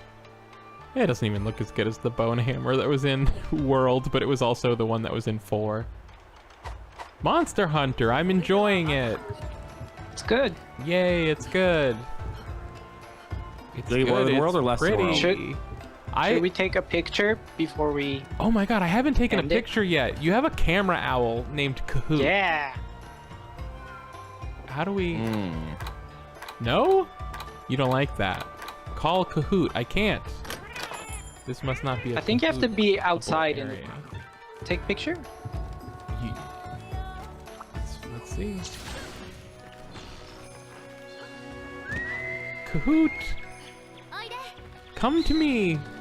Oh. Let's pet Kahoot. Wow. Get out of here. Your dog's getting jealous.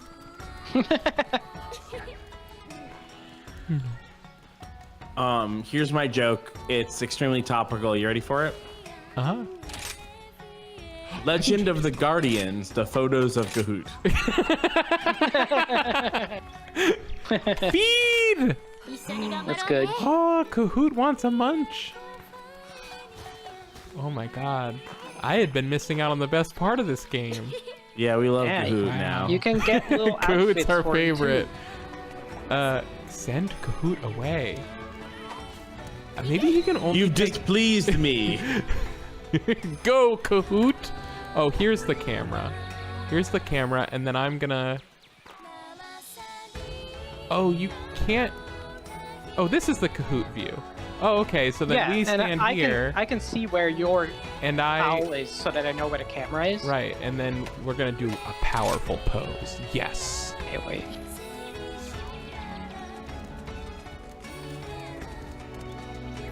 Wait, no! Oops. Or Ginyu Force group pose. Yeah, totally. Alright. It's kind of, we don't have, it's not a big cast, but how do I snap this? Boom! There it is. Maybe we'll... I like this cat pose that you're doing. We're just still posing though. Good game. Alright, thanks everybody. Thank you, Paul. Thanks for having me. Thanks, Paul. Thanks, Kahoot. You want to plug anything? Where you doing some work? You work? Hey, Paul, you working? Hey, Paul, you working? Buy my video games, I guess. Sonic Mania. Cadence of Yeah. Hyrule. You don't. Do you? How You get money if I buy. You don't get I money don't. if I buy. I don't get any money. You don't get any money. Of course you wouldn't. That would be Yeah. insane. No, of course it's a Dude, video I don't game. even get any money for Nuclear Throne, and so Ugh. Oh wow. pirate my video games, I guess. Go write angry letters to Sega saying, "Make Sonic Mania 2, you idiots, but only if you employ Paul Veer to do so." And also, Paul didn't tell me to do this. No, I had nothing to do with this. All right, bye everybody.